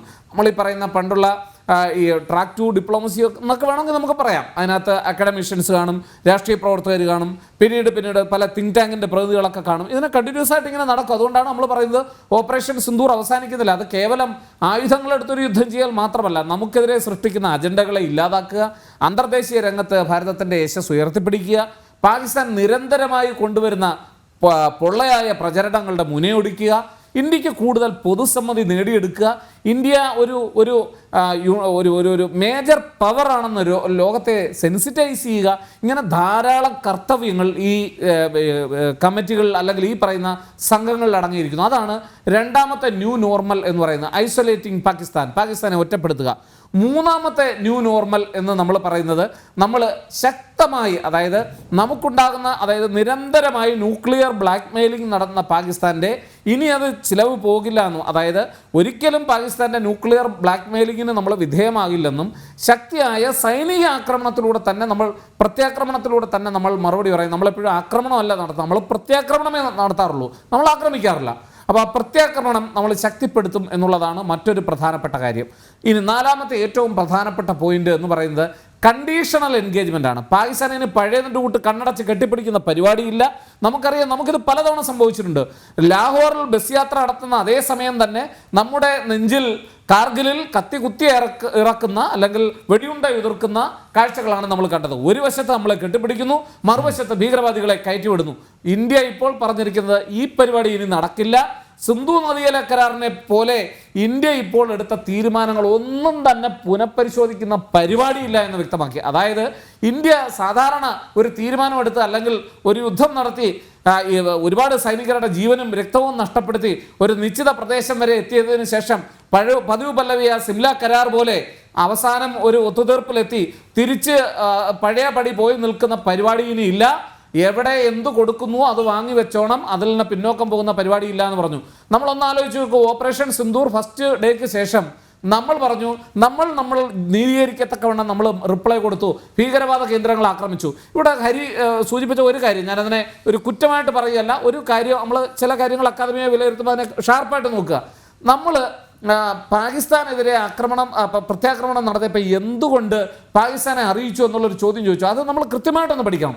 അതിനകത്ത് കൃത്യമായി പറയുന്നുണ്ട്, നമ്മൾ അവരെ അറിയിച്ചു എന്ന് നമ്മുടെ വിദേശകാര്യ വകുപ്പ് മന്ത്രി തന്നെയാണ് പറഞ്ഞത്. എന്തിനാണ് പറഞ്ഞത്?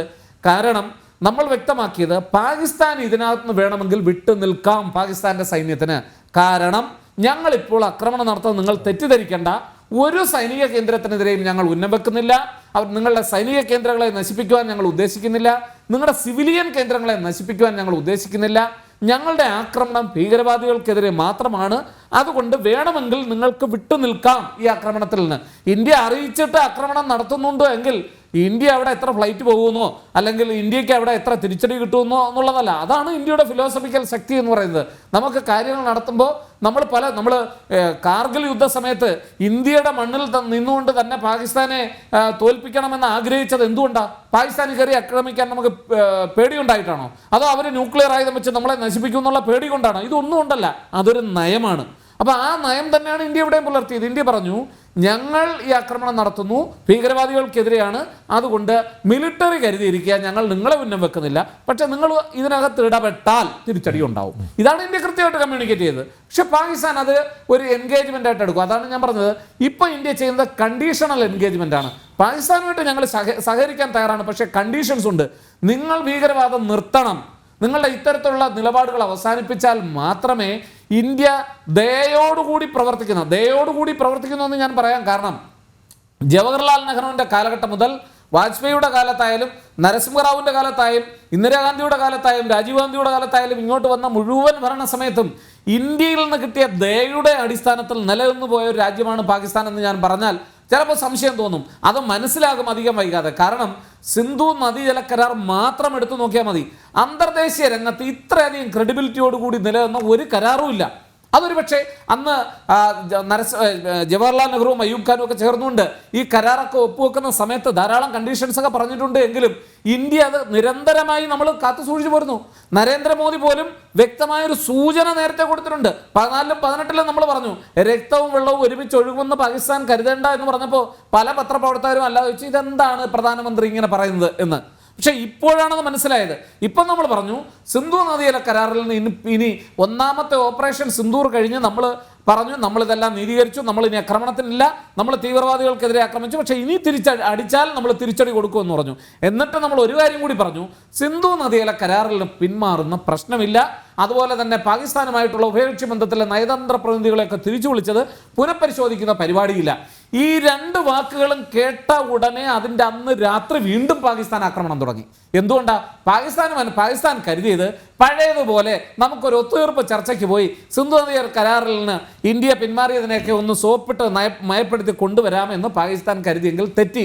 ഒന്നുകൂടെ ആക്രമിച്ചു നോക്കിയപ്പോൾ ശക്തമായി ഇന്ത്യ ബ്രഹ്മോസ് ഉൾപ്പെടെയുള്ള ആയുധങ്ങൾ ഉപയോഗിച്ച് പാകിസ്ഥാന്റെ നട്ടലൊടിക്കുന്നതിന് വേണ്ടി ഈ ഏതാണ്ട് 9 കേന്ദ്രങ്ങളിൽ 22 മണിക്കൂർ കൊണ്ട് നടത്തിയ ആക്രമണത്തിൽ നിന്ന് വ്യത്യസ്തമായി അവരുടെ പ്രധാനപ്പെട്ട സൈനിക കേന്ദ്രങ്ങളുടെ അങ്ങേയറ്റം വരെ ചെന്നടിച്ചു എന്നുള്ളതാണ്. ഇന്ത്യൻ മണ്ണിൽ എനിക്ക് തോന്നുന്നു ഈ നാവികസേന കറാച്ചിയിൽ എത്തിയതോടുകൂടിയാണ് അല്ലേ അവർ സത്യം പറയട്ടെ, അന്ന് നമുക്ക് പല മാധ്യമങ്ങളും, ഞാൻ ജനമത് ചെയ്തിട്ടുണ്ടോ എന്ന് എനിക്കറിയില്ല, എന്തായാലും പല മാധ്യമങ്ങളും ഞാൻ കണ്ടത് നാവികസേന ശക്തമായ ആക്രമണം നടത്തി അടിച്ചു നടത്തുന്ന ഒരൊറ്റ മിസൈൽ പോലും നമ്മുടെ നാവികസേനയിൽ നിന്ന് പോയിട്ടില്ല എന്ന് മാത്രമല്ല, അങ്ങനെ ഒരു ആക്രമണം കൂടി നടത്തിയിരുന്നെങ്കിൽ പാകിസ്ഥാൻ ഇന്ന് ഉണ്ടാകുമായിരുന്നില്ല. അത്രയേറെ കരുതലോടെയാണ് ഇന്ത്യ പോയത്. ഇന്ത്യ വളരെ നിസ്സാരമായി, നമ്മൾ പറയത്തില്ലേ ഒന്ന് കൊട്ടിയെന്ന്, അത് മാത്രമേ ചെയ്തുള്ളൂ പാകിസ്ഥാനെ. ഇന്ത്യയുടെ ആയുധത്തിൻ്റെ മുഴുവൻ ശക്തി എടുക്കുകയോ ഇന്ത്യയുടെ അപൂർവമായിട്ടുള്ള വെപ്പൺസ് സൈനിക ശേഷി ഇന്ത്യ നിശ്ചിതമായി പ്രകടമാക്കി. ഒറ്റ കാര്യം മാത്രം എടുത്താൽ മതിയല്ലോ, ഇത്രയേറെ പ്രിസിഷൻ സ്ട്രൈക്ക് നടത്തി ഇന്ത്യ ലോക ചരിത്രത്തിൽ വേറെ എപ്പോഴെങ്കിലും ഉണ്ടായിട്ടുണ്ടോ? അപ്പോൾ അത്ര കൃത്യമായ ഒരു കമ്മ്യൂണിക്കേഷൻ, 2-3 കാര്യങ്ങൾ അത് വെളിവാക്കി കേട്ടോ. അതിൽ വെളിവാക്കി ഏറ്റവും പ്രധാനപ്പെട്ട കാര്യങ്ങൾ, ഒന്ന്, ഇന്ത്യയുടെ സൈനിക ശക്തി എന്താണെന്ന് ലോകത്തെ വെളിവാക്കി കൊടുത്തു. 2, പാകിസ്ഥാൻ ഡിപ്പെൻഡ് ചെയ്തിരിക്കുന്ന സൈനിക ശക്തിക്ക് എന്തുമാത്രം കുഴപ്പമുണ്ടെന്ന് അവരെ ബോധ്യപ്പെടുത്തി കൊടുത്തു. കാരണം ചൈനയിൽ നിന്ന് കിട്ടുന്ന ഡിഫൻസ് സിസ്റ്റം ഒക്കെ ഉപയോഗിച്ച് അവരിങ്ങനെ പോവുകയായിരുന്നു. അപ്പോൾ അതിനകത്തുള്ള പോരായ്മകൾ എന്തൊക്കെയാണെന്ന് പാകിസ്ഥാനെ തുറന്ന് കാട്ടിക്കൊടുത്തു. ചൈനക്കാരെന്താ പറഞ്ഞത്? ഇത് ഞങ്ങളുടെ ആയുധത്തിൻ്റെ കുഴപ്പം കൊണ്ടൊന്നുമല്ല, ഇത് ആയുധം കിട്ടിയാൽ മാത്രം പോരാ, അത് കളിപ്പാട്ടം പോലെ ഉപയോഗിക്കുകയാണ് പാകിസ്ഥാൻ, അവർക്കത് ചൊവ്വരെ കൈകാര്യം ചെയ്യാൻ അറിഞ്ഞുകൂടാ.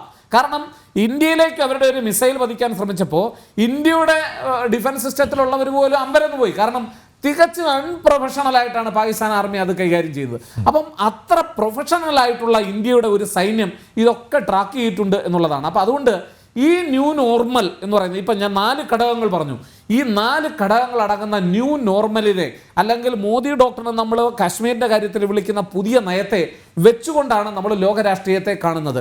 അവിടെയാണ് 7 സംഘങ്ങളുടെ പ്രസക്തി എന്ന് പറയുന്നത്. ഒരുപക്ഷെ അതിനകത്തൊരു ഈഗോ ഉണ്ടായിട്ടുണ്ടോ എന്ന് എനിക്കറിയില്ല. കാരണം ഇപ്പം ശശി തരൂരിനെ ഉൾപ്പെടുത്തുമ്പോൾ രാഹുൽ ഗാന്ധിയോട് പറയാതെ ഉൾപ്പെടുത്തി എന്നൊരു ഈഗോ വർക്ക് ചെയ്തിട്ടുണ്ടാവാം. അത് മാത്രമല്ല, നേരത്തെ പറഞ്ഞതുപോലെ രാഹുൽ ഗാന്ധിയെ അങ്ങോട്ട് ചെന്ന് ക്ഷണിച്ച് ഇക്കാര്യത്തിൽ എന്ന് പറഞ്ഞു കഴിഞ്ഞാൽ പല സർവകക്ഷി സംഘങ്ങളിലും ചർച്ച നടന്നിട്ടുണ്ട്. എന്തുമാത്രം കോൺഗ്രസും ഇതര പാർട്ടികളും ഇതിനകത്ത് സംഭാവന നൽകിയിട്ടുണ്ടെന്ന് അവർ പറയട്ടെ എന്നാണ് ഞാൻ പറയുന്നത്. അങ്ങനെ ഒരു ഇൻവിറ്റേഷൻ കിട്ടിയാൽ രാഹുൽ പോകുന്നു തോന്നുന്നുണ്ടോ താങ്കൾക്ക്? അല്ല, ഞാൻ അക്കാര്യത്തിൽ ഞാൻ വ്യത്യസ്തമായ ഒരു അഭിപ്രായം പറയുന്നു. കാരണം രാജ്യത്തിൻ്റെ ഒരു പ്രതിപക്ഷ നേതാവ് എന്ന നിലയിൽ തീർച്ചയായിട്ടും അദ്ദേഹത്തിൻ്റെ ഒരു അവസരം കൊടുക്കണമെന്നുള്ള കാര്യത്തിൽ എനിക്ക് തർക്കമൊന്നുമില്ല. പക്ഷെ അതെങ്ങനെ ഉപയോഗപ്പെടുത്തുന്നു എന്നുള്ളത് രണ്ടാമത്തെ കാര്യം. പക്ഷേ ഇപ്പോൾ ഉള്ള സെലക്ഷനിൽ കോൺഗ്രസിന് പോലും ഇവരെ തെരഞ്ഞെടുത്തത് അല്ലെങ്കിൽ ഈ പോകുന്ന ആളുകൾ മോശമെന്നൊരു അഭിപ്രായമല്ല, മറിച്ച് പലരും മറ്റൊരു കാര്യം പറയുന്നുണ്ട്. കോൺഗ്രസ് ഔദ്യോഗികമായി കൊടുത്ത പാനലിലെ ചില വ്യക്തികൾ അത്ര സുഖമുള്ള കക്ഷികളല്ല എന്നുള്ള വാർത്ത സകല മാധ്യമങ്ങളും റിപ്പോർട്ട് ചെയ്യുന്നുണ്ട്. അപ്പോൾ അതുകൂടി നമ്മൾ പരിഗണിക്കണം. കാരണം ഇത്തരത്തിലുള്ള സന്ദർഭങ്ങളിൽ നമ്മളൊരു പ്രതിനിധിയെ അയക്കുമ്പോൾ, ഒരു പാർട്ടിയോട് ഒരു പ്രതിനിധിയെ തരാൻ പറഞ്ഞാൽ ആ പ്രതിനിധികളെ അയക്കുമ്പോൾ സമ്മർദ്ദങ്ങൾക്ക് വിധേയമായിട്ടല്ല തീരുമാനങ്ങൾ എടുക്കേണ്ടുന്നത്. പ്രധാനമായും ഇതിനകത്ത് BJP രാഷ്ട്രീയം കാണുന്നുണ്ടാവാം. കാണുക തന്നെ, ഒരു ഭരിക്കുന്ന ഒരു പാർട്ടി യുദ്ധത്തിന് ശേഷം അല്ലെങ്കിൽ യുദ്ധസമാനമായ ഒരു സാഹചര്യത്തിന് ശേഷം ഇത്തരത്തിലുള്ള നീക്കങ്ങൾ നടത്തുമ്പോൾ അതിനകത്ത് രാഷ്ട്രീയം കാണില്ല എന്ന് പറയാതിരിക്കുവാൻ ഇന്ത്യയെ പോലൊരു ജനാധിപത്യത്തിൽ കഴിയുമെന്നൊന്നും എനിക്ക് തോന്നുന്നില്ല. അത് രാഷ്ട്രീയം അതിനകത്ത് ഉണ്ടാകാം. പക്ഷെ ആ അവസരങ്ങൾ എങ്ങനെ ഒരു പ്രതിപക്ഷം ഉപയോഗപ്പെടുത്തുന്നു എന്നുള്ളതല്ലാണ്. ഇപ്പോൾ തന്നെ നമുക്ക് എത്ര സൈനിക വിമാനങ്ങൾ നശിച്ചു എന്ന് ചോദിച്ചു. അതുപോലെ തന്നെ പാർലമെന്റിന്റെ സമ്മേളനം വിളിച്ചു കൂട്ടണമെന്ന് പറഞ്ഞു. പാർലമെന്റിന്റെ സമ്മേളനം ഇതിനകത്ത് വിളിച്ചു കൂട്ടുമ്പോഴൊക്കെ ചില പ്രശ്നങ്ങളുണ്ട്, നമ്മളത് മനസ്സിലാക്കിയിരിക്കണം. ഒരെണ്ണം ഞാൻ ചൂണ്ടിക്കാണിക്കാം. പാർലമെന്റിന്റെ സമ്മേളനം വിളിച്ചു കൂട്ടുമ്പോൾ ഏതെങ്കിലും ഒരു അംഗം ചോദിക്കുകയാണ്, ഇന്ത്യ പാകിസ്ഥാന്റെ ന്യൂക്ലിയർ കേന്ദ്രങ്ങളിൽ ആക്രമണം നടത്തിയോ എന്ന് പറഞ്ഞാൽ ഇന്ത്യയുടെ പ്രധാനമന്ത്രിക്ക് ഒരുപക്ഷെ കൃത്യമായ ഉത്തരം നൽകാൻ കഴിഞ്ഞില്ല എന്ന് വരും. കാരണം ഇന്ത്യക്ക് ന്യൂക്ലിയറിന്റെ കാര്യത്തിൽ കൃത്യമായ ചില നയങ്ങളുണ്ട്. ആ നയങ്ങൾ എന്ന് പറയുന്നത് അന്തർദേശീയ രംഗത്ത് പൊതുവായിട്ട് എടുക്കുന്ന നിലപാടുകളാണ്. പക്ഷേ യുദ്ധ സാഹചര്യങ്ങളിൽ അല്ലെങ്കിൽ യുദ്ധസമാനമായ സാഹചര്യങ്ങളിൽ ഇന്ത്യ ശക്തമായ തിരിച്ചടികൾ കൊടുക്കുന്നുണ്ട്. ആ സാഹചര്യങ്ങൾ എല്ലായ്പ്പോഴും നമുക്ക് പാർലമെന്റിൽ ഒരുപക്ഷെ ഡിസ്കസ് ചെയ്യാൻ കഴിഞ്ഞു എന്ന് വരില്ല. പക്ഷേ ഇവിടെ സൂചിപ്പിച്ചതുപോലെ ജനങ്ങളെല്ലാം അറിയണമെന്നുള്ള ഇവിടെ മിസ്റ്റർ ഹരി പറഞ്ഞ അഭിപ്രായത്തോട് ഞാൻ യോജിക്കുന്നു. ജനങ്ങളെല്ലാം അറിയണം, പക്ഷേ അതിനൊരു സമയമുണ്ട്. ആ സമയമെന്ന് പറഞ്ഞാൽ ഒരുപക്ഷെ ഇതൊക്കെ കഴിഞ്ഞതിന് ശേഷം ഒരു റിപ്പോർട്ടാക്കി പ്രതിപക്ഷത്തിന് പബ്ലിഷ് ചെയ്യാമല്ലോ, പ്രതിപക്ഷത്തിന് ചോദ്യങ്ങൾ ഉന്നയിക്കാമല്ലോ. മറിച്ച് ഈ പ്രശ്നങ്ങൾ ഉണ്ടായിരിക്കുന്ന സമയത്ത് ഓപ്പറേഷൻ സിന്ദൂർ അവസാനിച്ചു എന്ന് പറഞ്ഞിട്ടില്ല. കുറച്ച് സമയം ഭരിക്കുന്ന ഒരു സർക്കാരിന് കൊടുക്കണം എന്നുള്ളതാണ്. ചോദിച്ചത് തെറ്റാണ് എന്ന് ഞാൻ പറയുന്നില്ല. തീർച്ചയായിട്ടും പ്രതിപക്ഷത്തിന് അതിനുള്ള അവകാശമുണ്ട്. പ്രതിപക്ഷം ചോദിക്കുക തന്നെ വേണം. ഹരി പറഞ്ഞതുപോലെ ആ ചോദ്യങ്ങൾ അന്തരീക്ഷത്തിൽ നിലകൊള്ളും. പക്ഷേ ചോദിക്കുവാനും ചെയ്യുവാനും നമ്മൾ എടുക്കുന്ന സമയമുണ്ട്. സന്ദർഭോചിതമാണോ എന്നുള്ളതാണ് പ്രശ്നം. ഇവിടെ 2 കാര്യങ്ങളാണ് പ്രശ്നം. ഒന്ന്, ഒരു പാർലമെന്ററി സമ്മേളനം വിളിച്ചു കൂട്ടാൻ പറ്റുന്ന ഒരു സാഹചര്യം ഇതല്ല. പ്രത്യേകിച്ച് യുദ്ധസമാനമായ ഒരു സാഹചര്യത്തിൽ ഇപ്പോഴും ഞാൻ കരുതുന്നില്ല പാകിസ്ഥാനായിട്ടുള്ള പ്രശ്നങ്ങൾ അവസാനിച്ചു എന്ന്. കാരണം ഇവിടെ നമ്മൾ ചർച്ച ചെയ്യുന്ന ജിഹാദി ജനറൽ ഉണ്ടല്ലോ, ആ ജനറൽ എവിടെ നിന്ന് വിദ്യാഭ്യാസം നടത്തിയ ആളാണെന്ന് പരിശോധിച്ചു നോക്കണം. അദ്ദേഹത്തിൻ്റെ വിദ്യാഭ്യാസം എവിടെയാണെന്ന് നമ്മളൊന്ന് അന്വേഷിക്കണം. അദ്ദേഹത്തിൻ്റെ പിതാവ് ഒരു ടെക്നിക്കൽ സ്കൂളിൻ്റെ പ്രിൻസിപ്പലായിരുന്നു. ആ പ്രിൻസിപ്പലായിരുന്ന അതേ സമയം തന്നെ അദ്ദേഹം മറ്റൊരു മദ്രസയിലെ അധ്യാപകനാണ്. ആ മർക്കസിയിലെ മദ്രസയിലെ അധ്യാപകനാണ് അദ്ദേഹം. അവിടെ നിന്ന് ഇസ്ലാമിക വിദ്യാഭ്യാസം ഇദ്ദേഹത്തിനും കൊടുത്തേക്കുന്നത് അവിടെ നിന്ന്. ഈ പറയുന്ന ഈ ജനറൽ മുനീർ ഉണ്ടല്ലോ, ജനറൽ മുനീറിനും അടിസ്ഥാന വിദ്യാഭ്യാസം കിട്ടിയിട്ടുള്ളത് അവിടെ നിന്ന്. റിലീജിയസ് ഫണ്ടമെന്റലിസം എന്ന് പറയുന്നതിൻ്റെ ഉത്തമ ഉദാഹരണമാണ്. അദ്ദേഹമാണ് ഈ 5 ചിഹ്നങ്ങൾ ധരിച്ച ഏക ജനറൽ എന്നുള്ള കാര്യം മറന്നു പോരുത്. അതായത് ഇടയ്ക്ക് വെച്ച് നമ്മൾ എവിടെ മുനീർ എന്ന് ചോദിച്ചപ്പോൾ മിണ്ടാതിരുന്ന പാകിസ്ഥാൻ ഇപ്പോൾ പുതിയൊരു പദവി കൊടുത്ത് നിർത്തിയിരിക്കുന്നു പറഞ്ഞാൽ അതിൻ്റെ അർത്ഥം ഇന്ത്യയായിട്ട് വീണ്ടും അതായത് ഇതൊക്കെ ഞങ്ങൾക്ക് പുല്ലാണ്, പ്രൊമോഷൻ കൊടുത്തതാണ്, ഞങ്ങളുടെ ആളിനെ ഇന്നല്ലെങ്കിൽ നാളെ കൊണ്ടുവരും എന്നുള്ളതാണ്. അപ്പോൾ ഇന്ത്യ കരുതിയിരിക്കുകയാണ്. ഒരു കാര്യം നമ്മൾ ഉറപ്പിച്ചു വെക്കുക, യുദ്ധസമാനമായ സാഹചര്യങ്ങളിൽ എല്ലാ കാലവും അത് കോൺഗ്രസ് പാർട്ടി ആയാലും ജനസംഘമായാലും BJP ആയാലും ഇതര പ്രതിപക്ഷ കക്ഷികളായാലും എല്ലാ കക്ഷികളും ഒരുമിച്ച് നിന്നിട്ടുള്ള സാഹചര്യമാണ് ഭാരതത്തിൻ്റെ ചരിത്രം നൽകുന്നത്. അതുകൊണ്ട് തന്നെ ഇപ്പോൾ നമ്മൾ കുറച്ചുകൂടി കരുതലോടെ പ്രതിപക്ഷം ഇതിനെ ഒരുപക്ഷെ ഈ ഒരു അവസരം പ്രതിപക്ഷത്തെ സംബന്ധിച്ചും ഏറ്റവും നല്ലൊരവസരമായിരുന്നു എന്നാണ് എൻ്റെ അഭിപ്രായം. കാരണം ഒരുപക്ഷെ രാഹുൽ ഗാന്ധി ഇതിനോട് പൂർണ്ണ പിന്തുണ പ്രഖ്യാപിക്കുമ്പോഴും അതുപോലെ തന്നെ അതിനെ ശക്തമായി വേണ്ടുന്ന സാഹചര്യങ്ങൾ ഒരുക്കി കൊടുക്കുമ്പോഴും ഒക്കെ ഞാൻ കരുതുന്നില്ല അതുവഴി രാഹുൽ ഗാന്ധിയുടെ വില ഇടിയുമെന്ന്. മറിച്ച് അദ്ദേഹം മെച്യൂറായി പ്രവർത്തിക്കുന്നു എന്ന് മാത്രമേ നമുക്ക് തോന്നൂ. ഇപ്പോൾ തന്നെ അദ്ദേഹം പറയേണ്ടിയിരുന്നത് നമുക്ക് നമ്മുടെ ഇതുമായി ബന്ധപ്പെട്ട് ഒട്ടേറെ കാര്യങ്ങൾ ചർച്ച ചെയ്യാനുണ്ട്, സന്ദർഭം ഇതല്ല, പക്ഷേ പാർലമെന്റിൽ ചില ചോദ്യങ്ങൾ കരുതിയിരിക്കുന്നുണ്ട്, അത് ഞങ്ങൾ സന്ദർഭോചിതമായ സാഹചര്യത്തിൽ ചോദിക്കും, അതിന് തീർച്ചയായിട്ടും മറുപടി ഉണ്ടാകണമെന്ന് പറയുവാൻ തീർച്ചയായിട്ടും അദ്ദേഹത്തിന് അതിനുള്ള അവസരമുണ്ട്. ഇല്ലെങ്കിൽ ഇനിയും സമയങ്ങളുണ്ട് അദ്ദേഹത്തിന്റെ ഗ്രാഫ് ഉയർന്നേനെ തീർച്ചയായിട്ടും. അതുകൊണ്ട് ഈ കൃത്യമായി കാര്യങ്ങളെ പഠിച്ച് മനസ്സിലാക്കുന്ന തരത്തിൽ ഇപ്പോൾ നമ്മളൊന്ന് ആലോചിച്ച് നോക്കൂ. ഇപ്പോൾ പലരും പറഞ്ഞു നരേന്ദ്രമോദി ക്യാമ്പിലേക്ക് ശശി തരൂർ പോകുന്നു.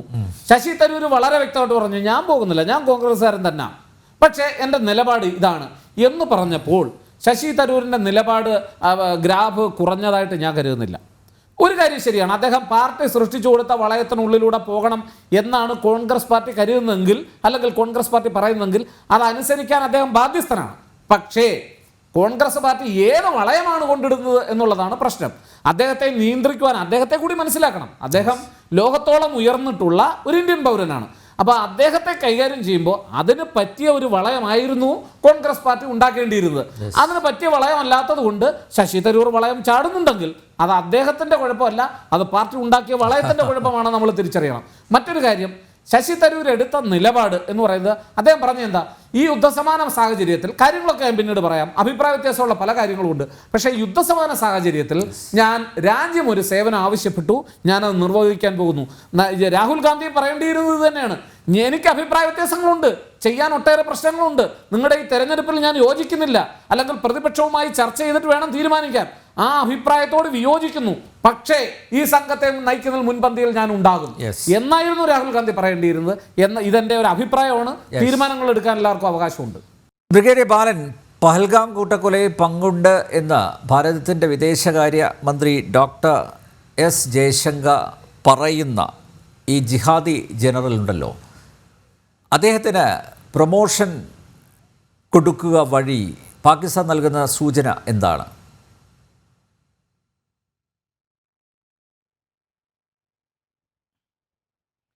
ഇതിന് സ്പഷ്ടമായ സൂചന എന്ന് വെച്ചാൽ ഞങ്ങൾ അദ്ദേഹത്തിന് ഒരു സ്ഥാനം കൊടുക്കുന്നു, അപ്പോൾ അതിനുള്ള മുനീറിൻ്റെ, അതായത് പാകിസ്ഥാൻ ചീഫിൻ്റെ ഇതിലുള്ള പങ്ക് എന്താണെന്നുള്ളതിന് ഞങ്ങൾ അതിനൊരു അംഗീകാരം കൊടുക്കുന്നു എന്ന് വേണമെങ്കിൽ നമുക്ക് വ്യാഖ്യാനിക്കാം.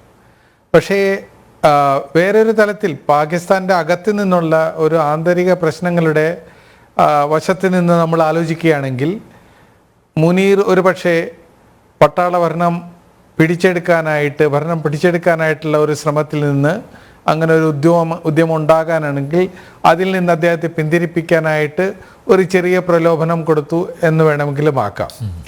പിന്നെ മൂന്നാമത് ഈ കാംബ്രിഡ്ജ് യൂണിവേഴ്സിറ്റി ഡിക്ഷണറിയിൽ പറയുന്ന പോലെ കിക്കിംഗ് അപ്പ് സ്റ്റെയർസ്, അതായത് മുകളിലേക്ക് തട്ടി ഇത്രയും വലിയ ഒരു പദവിയാണെങ്കിലും അതനുസരിച്ചുള്ള പവർ അദ്ദേഹത്തിന് ഉണ്ടാകില്ല എന്നുള്ളതായിരിക്കും. എന്നിരുന്നാലും ഇതിനകത്ത് നടന്മാരും നടിമാരും മാറുക മാത്രമേ ഉള്ളൂ. നാടകം അത് തന്നെ എപ്പോഴും നടന്നുകൊണ്ടിരിക്കും. അതായത് മുനീറിന് പകരം വേറൊരാൾ വന്നാലും ആർമി ചീഫായാലും അടിസ്ഥാനപരമായിട്ട് ഒരു മാറ്റങ്ങളും ഇപ്പോഴുണ്ടാകാൻ പോകുന്നില്ല. അതുണ്ടാകണമെങ്കിൽ ഞാൻ പണ്ട് പറഞ്ഞ പോലെ ഒരു ഉടച്ചു വാർത്തൽ പാകിസ്ഥാൻ്റെ രാഷ്ട്രതലത്തിൽ നടക്കേണ്ടിയിരിക്കുന്നു. എന്നിരുന്നാലേ അവർക്കൊരു വാല്യൂ സിസ്റ്റം, ചില മൂല്യങ്ങൾ വരുള്ളൂ. അവർക്ക് മൂല്യങ്ങളില്ലാത്തിടത്തോളം കാലം ഇങ്ങനെയുള്ള കാര്യങ്ങൾ ആവർത്തിച്ചു കൊണ്ടേയിരിക്കും.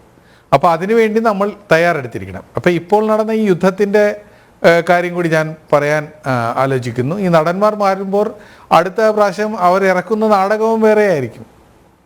അപ്പോൾ അതിനുവേണ്ടി നമ്മൾ തയ്യാറെടുത്തിരിക്കണം.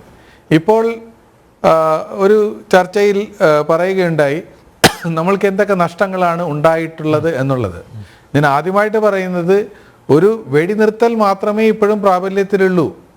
യുദ്ധം എപ്പോഴും ഉണ്ടാകാം. നാളെ പെഹൽഗാം പോലത്തെ ഒരു സംഭവം അല്ലെങ്കിൽ ഉറി പോലത്തെ ഒരു സംഭവം ഉണ്ടാകുകയില്ല, അല്ലെങ്കിൽ ബോംബെ പോലത്തെ ഒരു സംഭവം ഉണ്ടാകുകയില്ലെന്ന് എന്താണ് ഉറപ്പ്? ഇപ്പോഴും നമുക്ക് ഉറപ്പില്ല. അത് എന്ന് നടക്കുന്നുവോ അന്ന് വീണ്ടും നമ്മൾക്ക് പ്രതികരിക്കേണ്ടി വരും. അതിനുവേണ്ടിയുള്ള തയ്യാറെടുപ്പുകൾ നമ്മൾ ഉടനെ തന്നെ തുടങ്ങിയിട്ടുണ്ട്. അത് എപ്പോഴും സജ്ജമാക്കിക്കൊണ്ടേയിരിക്കും. അപ്പോൾ ഈ യുദ്ധം എന്ന് പറയുന്നുള്ളത് നമ്മളൊരു ശാശ്വതമായിട്ട് നമുക്ക് സുരക്ഷിതത്വം ആവശ്യമാണെങ്കിൽ അതിന് വില കൊടുക്കേണ്ടത് നമ്മൾ സദൈവ ജാഗ്രത കൊണ്ടാണ്. അതിനൊരു വിലയുണ്ട്. ആ വില നമ്മളെപ്പോഴും കൊടുക്കണം. പിന്നെ യുദ്ധത്തിൽ നഷ്ടങ്ങളുണ്ടാകും. ഈ കുരിശ് യുദ്ധം നടന്നപ്പോൾ കോൺസ്റ്റാന്റിനോപ്പിൾ പിടിച്ചടക്കാനുള്ള ഇതിനകത്ത് വേണ്ടി 100 വർഷത്തോളം നടന്നു. എത്ര നാശനഷ്ടങ്ങളുണ്ടായി. അതുപോലെ രണ്ടാം ലോക മഹായുദ്ധത്തിലും ഏത് യുദ്ധത്തിലാണെങ്കിലും രണ്ട് വശങ്ങൾക്കും നാശനഷ്ടങ്ങളുണ്ടാകും. അതിൻ്റെ വിലയിരുത്തൽ നടത്തുന്നത് കുറച്ച് നാളുകൾ എടുത്തു കഴിഞ്ഞിട്ടേ മനസ്സിലാക്കാൻ പറ്റുള്ളൂ. എന്തെങ്കിലും സാങ്കേതിക വശങ്ങൾ കൊണ്ടാണോ ഈ നഷ്ടങ്ങളുണ്ടായത്, അതോ യുദ്ധതന്ത്രങ്ങളിലുള്ള പിഴപ്പ് കൊണ്ടാണോ, അതോ ഒരു നമ്മൾ യന്ത്രങ്ങൾ ഉപയോഗിക്കുന്ന ആളുകളുടെ കുറവ് കൊണ്ടാണോ, അതോ നമ്മളുടെ പ്ലാനിങ്ങിലുള്ള എന്തെങ്കിലും കുറവുകളുണ്ടാണോ, എല്ലാം നമ്മൾ ആലോചിക്കേണ്ടിയിരിക്കുന്നു. ഇത് എല്ലാം ഉണ്ടെങ്കിൽ തന്നെയും യുദ്ധത്തിൽ നഷ്ടങ്ങളുണ്ടാകും. അവ യുദ്ധത്തിൽ എന്തൊക്കെ നഷ്ടങ്ങളുണ്ടായി എന്നുള്ള ഒരു തുലാഭാരമല്ല നടത്തേണ്ടത് നമ്മൾ. അത് നമ്മുടെ യുദ്ധതന്ത്രങ്ങളുടെയും യുദ്ധത്തിൽ പ്രവർത്തിച്ച ആളുകളുടെയും നമ്മൾ എന്ത് ലക്ഷ്യമിട്ടോ അതെന്തൊക്കെയാണ് നമ്മൾ നേടിയിട്ടുള്ളത് എന്നുള്ളതിൻ്റെ ഒരു വിലയിരുത്തലും അതിൻ്റെ മാറ്റുരച്ച് നോക്കലും എല്ലാം നടന്നിട്ടേ പറ്റുള്ളൂ. അതുപോലെ ഇന്ന് പരീക്ഷ എഴുതി നാളെ മാർക്ക് കിട്ടണം എന്ന് പറയുന്ന പോലെയല്ല. അതിനുവേണ്ടിയുള്ള എല്ലാ കാര്യങ്ങളും പൂർണ്ണമായും പഠിച്ചിട്ടേ ചെയ്യാൻ പറ്റുള്ളൂ. ഇതിനകത്ത് നമ്മൾ തെളിയിച്ചത് വലിയ ഒരു മഹത്തായ ഒരു പാഠം അന്താരാഷ്ട്ര തലത്തിൽ നമ്മൾ കൊടുത്തിരിക്കുന്നു. അതായത് യുദ്ധം തുടങ്ങി ആദ്യത്തെ ദിവസം നമ്മൾ അവരുടെ ക്യാമ്പുകൾ തകർത്തു, ടെററിസ്റ്റുകളെ ട്രെയിൻ ചെയ്യുന്നത്. അതിന് മുന്നറിയിപ്പ് കൊടുക്കുന്നത് ഇത് യുദ്ധം നടത്തുന്ന ഒരു തന്ത്രമാണ്. യുദ്ധത്തിൽ തന്ത്രങ്ങളുണ്ട്. അപ്പോൾ നമ്മൾ ശത്രുവിനോട് പറയുന്നത്, ഞങ്ങൾ ആക്രമിക്കാൻ പോകുന്നത് നിങ്ങളുടെ ഭീകരരുടെ ട്രെയിനിങ് ക്യാമ്പുകൾ മാത്രമാണ്. നിങ്ങൾക്ക് ഇപ്പോൾ ഒരു ചോയ്സ് ഉണ്ട്. അതായത് നിങ്ങൾ ഇവിടെ അടങ്ങി നിൽക്കുക, അല്ലെങ്കിൽ നിങ്ങൾ എങ്ങനെ പ്രതികരിക്കുന്നു അതിനപ്പുറം പടിപടിയായിട്ട് നമ്മൾ കയറും. ഇത് പണ്ടേ യുദ്ധതന്ത്രത്തിലുള്ളതാണ്. കേരളത്തിലുള്ള കളരിപ്പയറ്റുകളിലൊക്കെ പണ്ടത്തെ വടക്കൻ പാട്ടുകളിലോ വടക്കൻ വീരകാലം നോക്കുകയാണെങ്കിൽ 18 അടവുകൾ പറഞ്ഞിട്ടുണ്ട്. എല്ലാ അടവും ഒന്നിച്ചല്ല പ്രയോഗിക്കുന്നത്. ഏറ്റവും അവസാനത്തുള്ള അടവ് പൂഴി കതകനടി ചെയ്യുന്നത് ഏറ്റവും അവസാനമാണ്. അത് ചെയ്യുന്നതിന് മുമ്പും രണ്ട് യോദ്ധാക്കൾ തമ്മിൽ ചെയ്യുമ്പോൾ പറയും പൂഴി കതകനടി വരുന്നതെന്ന് പറഞ്ഞിട്ടാണ് ഉറുമി വെച്ച് ഇങ്ങനെ പൊക്കിയിടുന്നത് മണ്ണ്. അപ്പോൾ മണൽ കൊണ്ടൊരു ഇത് സൃഷ്ടിക്കും. പറഞ്ഞിട്ടാണെങ്കിലും മുന്നറിയിപ്പ് കൊടുത്തിട്ടാണെങ്കിലും മണൽ കൊണ്ടൊരു മറ സൃഷ്ടിക്കും, പൊടി കൊണ്ട്. എന്നിട്ടാണ് യുദ്ധം ചെയ്യുന്നത്. അപ്പോൾ യുദ്ധത്തിലുള്ള പല തന്ത്രങ്ങളാണ് അതെല്ലാം. ഈ യുദ്ധത്തിൽ നിന്ന് നമ്മൾ എന്തൊക്കെയാണ് ആർജിച്ചത്, നമ്മൾ എന്തൊക്കെയാണ് നേടിയതെന്നുള്ളതാണ് വളരെ വളരെ പ്രധാനമായിട്ടുള്ള കാര്യങ്ങൾ. ഒന്നാമത്, പാകിസ്ഥാന് ഈ ന്യൂ നോർമൽ എന്ന് നമ്മൾ പറഞ്ഞതുപോലെ ചില ചുവന്ന രേഖകൾ നമ്മൾ ഇട്ടുകൊടുത്തിട്ടുണ്ട്. ഈ രേഖകൾ, അതായത് നിങ്ങൾ എന്ത് ചെയ്താലും ഇനി എന്ത് ആവർത്തിച്ചാലും ഭീകരപ്രവർത്തനം അതൊരു ആക്ട് ഓഫ് വാർ, അതായത് ഒരു യുദ്ധമായിട്ടേ ഞങ്ങൾ കണക്കാക്കുകയുള്ളൂ. അതുകൊണ്ട് നമ്മളുടെ പ്രതികരണം യുദ്ധമായിരിക്കും. എങ്ങനെ അത് ആവിഷ്കരിക്കും, എങ്ങനെ നമ്മളത് പാകിസ്ഥാനിൽ ഭാരതത്തായി പ്രവർത്തിക്കാതെ അവരുടെ പുറത്ത് വീഴ്ത്തും എന്നുള്ളത് എല്ലാം നമ്മളുടെ കാര്യത്തിലാണ്. അതിനുള്ള പ്ലാനിങ് എല്ലാം നേരത്തെ തന്നെ നമ്മൾ ചെയ്തിരിക്കും. രണ്ടാമത്തത്, ഈ യുദ്ധത്തിൻ്റെ സജ്ജീകരണങ്ങൾ. ഇപ്പോൾ യുദ്ധത്തിൽ നമ്മൾ കുറച്ച് കാര്യങ്ങളൊക്കെ ചെയ്തിട്ടുണ്ട്. അതിൻ്റെ സ്പഷ്ടമായിട്ടും കുറേ പോസിറ്റീവ് സൈഡ് ഉണ്ടാകാം, കുറച്ച് ന്യൂനതകളുണ്ടാകും. അതെല്ലാം നമ്മൾ ഇരുന്ന് കണ്ടുപിടിച്ചിട്ട്, അത് കണ്ടുപിടിക്കുന്ന ഇപ്പോഴല്ല, യുദ്ധം നടക്കുന്ന അല്ലെങ്കിൽ യുദ്ധ സമാനമായ കാലാവസ്ഥയിൽ നമുക്കത് ചെയ്യാൻ പറ്റില്ല. ഇതെല്ലാം തീർന്നു കഴിഞ്ഞിട്ട് ഇരുന്നിട്ട് പലവിധ പട്ടാളത്തിൻ്റെ പല ഘടകങ്ങളുണ്ട്. Kombat air force, radar wing, air defence, അതായത് വായുവിൽ നിന്നുള്ള മിസൈലുകൾ, എത്ര തരം മിസൈലുകൾ തന്നെയുണ്ട്. ഇന്ത്യയിൽ തന്നെ ഒരു 40-45-50 തരത്തിലുള്ള മിസൈലുകളുണ്ട്. അതെല്ലാം പ്രയോഗിച്ചിട്ടുണ്ട്.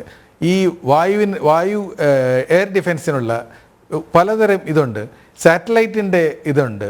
എല്ലാ കാര്യങ്ങളുടെ എല്ലാ വിഭാഗങ്ങളും പഠിക്കണമെന്നുണ്ടെങ്കിൽ അവർ ജാഗരൂകരാണ്. അവരിൽ നിന്ന് ആ ശ്രദ്ധ പിന്തിരിപ്പിച്ചിട്ട് നമ്മളിരുന്ന് പഠിച്ച് വിലയിരുത്തി നമുക്ക് പറയാൻ പറ്റില്ല. അതുപോലെ എണ്ണങ്ങളിലൊന്നും കാര്യമില്ല. യുദ്ധ കോപ്പുകൾ എപ്പോഴും നാശനഷ്ടങ്ങൾ ഉണ്ടാക്കും. യുദ്ധം തന്നെ ഒരു controlled violence, it is an act of controlled violence. അതായത് നമ്മൾ ഹിംസ പുറപ്പെടുത്തുന്നു, ഹിംസയുടെ പുറത്തൊരു നിയന്ത്രണമുണ്ട്. നിയന്ത്രണാതീതമായിട്ടുള്ള ഹിംസയുടെ ആവിഷ്കാരമാണ് യുദ്ധം. അപ്പോൾ ആ നിയന്ത്രണം എന്താണ്? അതിനകത്ത് നമ്മൾ കുറച്ച് ഒരു ലെവലിൽ സംയമനം പാലിക്കുന്നു. ആ സംയമനം ഈ യുദ്ധത്തിൻ്റെ പല തട്ടുകളിൽ നമ്മൾ പാലിച്ചിട്ടുണ്ട്. ആദ്യം നമ്മൾ പാകിസ്ഥാൻ്റെ ടെററിസ്റ്റ് കേന്ദ്രങ്ങൾ ആക്രമിച്ചപ്പോൾ നമ്മൾ സംയമനം ചെയ്യുകയാണ് ചെയ്തത്. ആ സംയമനം ചെയ്യുമ്പോൾ ചിലപ്പോൾ നമ്മൾക്ക് നമ്മൾ സ്വയം ആപത്തിനെ നേരിടേണ്ടി വരും. നേരിട്ടാലേ ആ സംയമനം പാലിക്കാൻ പറ്റുള്ളൂ. നമ്മളുടെ എയർക്രാഫ്റ്റുകളോ അല്ലെങ്കിൽ നമ്മുടെ മിസൈലുകളോ എല്ലാം കാണിച്ചുകൊണ്ട് നമ്മൾ പറയുന്നു ഇവിടെ മാത്രമാണ് ഞങ്ങൾ അടിക്കുന്നത്. അപ്പോൾ നമ്മൾക്ക് ചില വൾണറബിലിറ്റീസ് ഉണ്ടാകും. അതിൽ കുറച്ച് നഷ്ടങ്ങൾ ഉണ്ടായെന്നിരിക്കും. പക്ഷെ എന്നാലും ആ സംയമനം നമ്മൾ പാലിക്കുന്നു എന്ന് പാകിസ്ഥാനോട് കാണിച്ചുകൊണ്ട് പാകിസ്ഥാൻ സൈന്യതലത്തിൽ വലുതായിട്ട് അവർ മൊബിലൈസ് ചെയ്തില്ല ബോർഡറിലേക്ക്. അവർക്കും അറിയായിരുന്നു ഇന്ത്യ ഈ തട്ടിലാണ് ആദ്യം നിൽക്കുന്നതെന്ന്.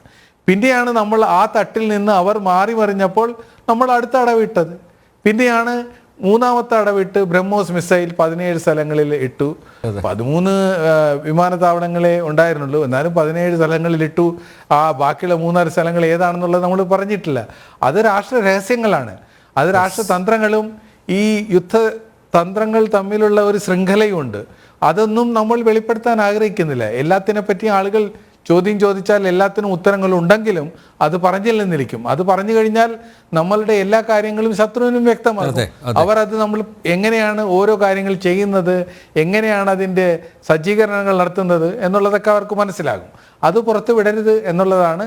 ചില ചോദ്യങ്ങൾ ചോദിക്കാതിരിക്കുന്നതിലായിരിക്കും ബുദ്ധി. ചോദിക്കാനുള്ള ബുദ്ധി ഭ്രമം കാണിക്കുകയാണെങ്കിൽ അത് ഉത്തരം തരുന്നവർ ബുദ്ധിമതരായിട്ട് അതിനുത്തരം തരില്ല. അഡ്വക്കേറ്റ് ഗോപാലകൃഷ്ണൻ, രാഹുലിന് വേണ്ടത്ര പരിഗണന നൽകിയില്ല എന്നുള്ള ഒരു പരാതിയാണ് കോൺഗ്രസിൻ്റെ പ്രതിനിധി ഡോക്ടർ ജി.വി. ഹരി ഇവിടെ ഉന്നയിച്ചത്. അദ്ദേഹം നിരന്തരം പല ചോദ്യങ്ങളും ഉന്നയിക്കുന്നു, പക്ഷേ അതിന് വ്യക്തമായ മറുപടി നൽകുന്നില്ല. മാത്രമല്ല, ഈ 7 ദൗത്യ സംഘങ്ങളെ അയക്കുന്നുണ്ടല്ലോ, അതിലൊരു ഇൻവിറ്റേഷൻ പോലും രാഹുലിന് നൽകിയില്ല എന്ന പരാതിയുമുണ്ട്.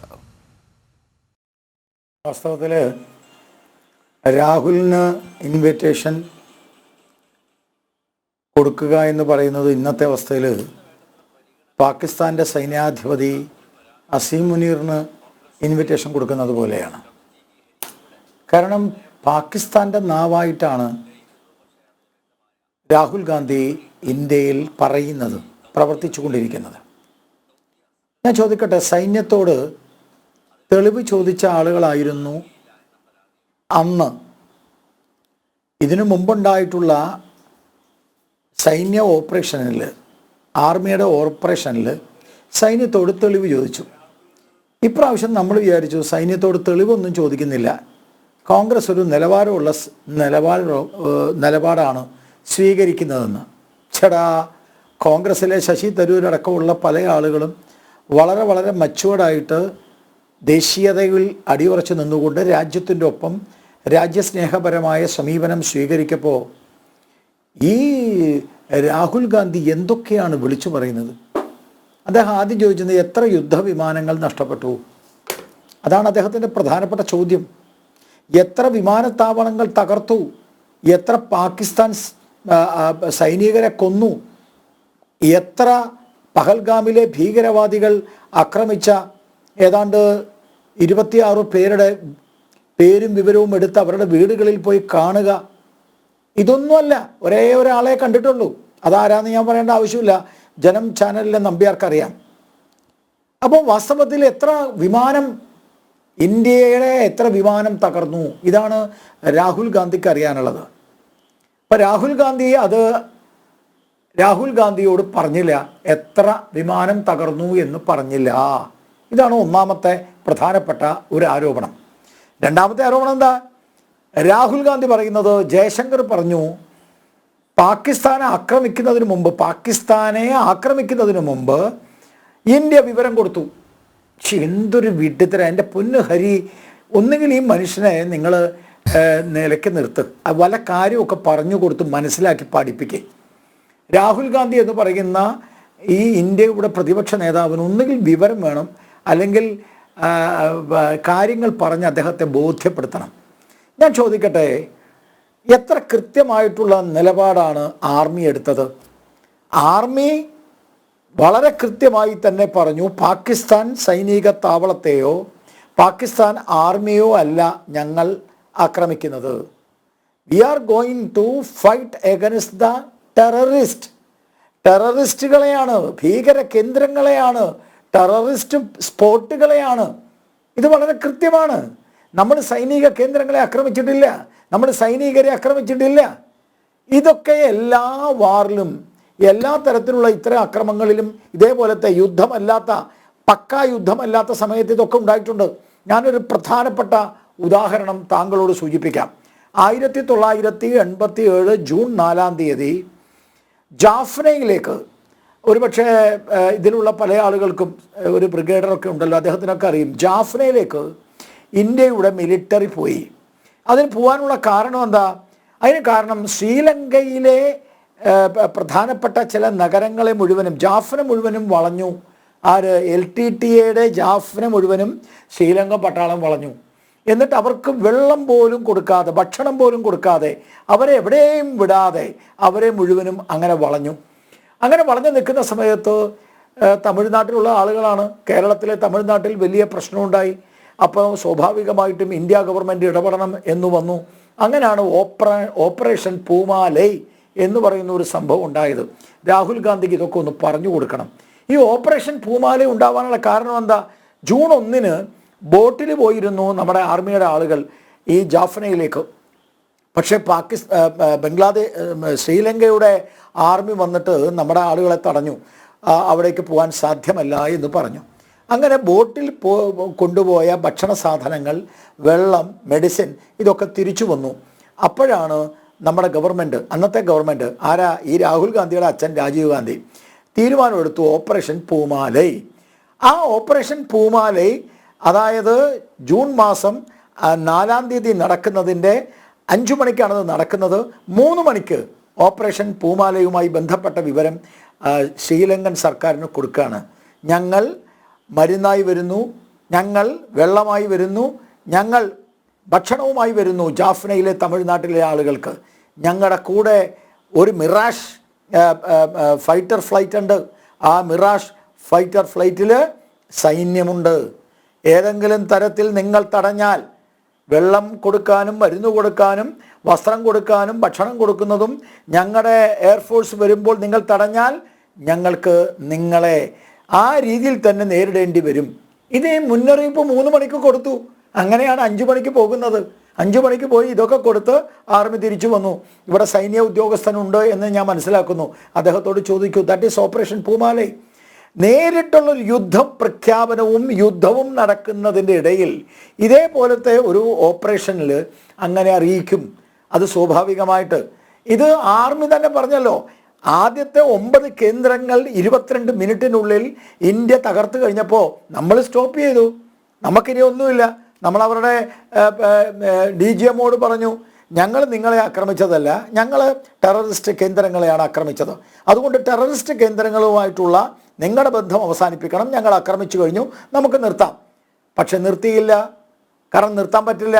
ഇന്ന് ജയശങ്കർ പറഞ്ഞതുപോലെ അസീം മുനീർ എന്ന് പറയുന്ന തലതിരിഞ്ഞ ഭീകരവാദിയാണ്, മതഭീകരവാദിയാണ് അയാൾ. ഈ മതഭീകരവാദി അതിനൊക്കെ ഒരു കാരണമുണ്ട്. ഞാൻ 1-2-3 ഉദാഹരണങ്ങളും കൂടി താങ്കളോട് സൂചിപ്പിക്കാം.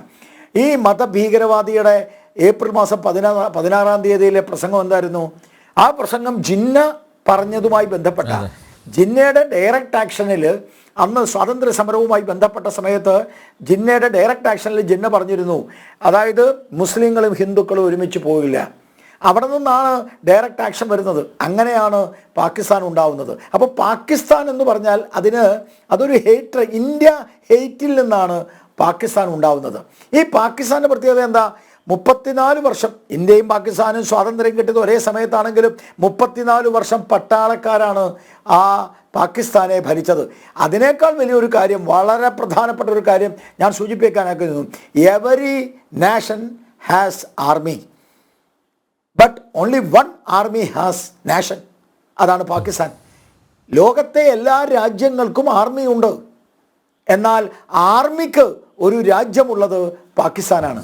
അവിടെ ആർമിയാണ് തീരുമാനിക്കുന്നത്, എന്തു വേണം എന്ന് തീരുമാനിക്കുന്നത് ആർമിയാണ്. അടൽ ബിഹാരി വാജ്പേയി ബസ്സും കൊണ്ടുപോയി നല്ല ഊഷ്മളമായ ബന്ധമുണ്ടാക്കി. പക്ഷെ തൊട്ട് പിന്നാലെ കാർഗിൽ വന്നു. അടൽ ബിഹാരി വാജ്പേയി മാത്രമല്ല, അതിൻ്റെ മുന്നും അതിനുശേഷവും നരേന്ദ്രമോദി പോയി വിവാഹവുമായി ബന്ധപ്പെട്ട്.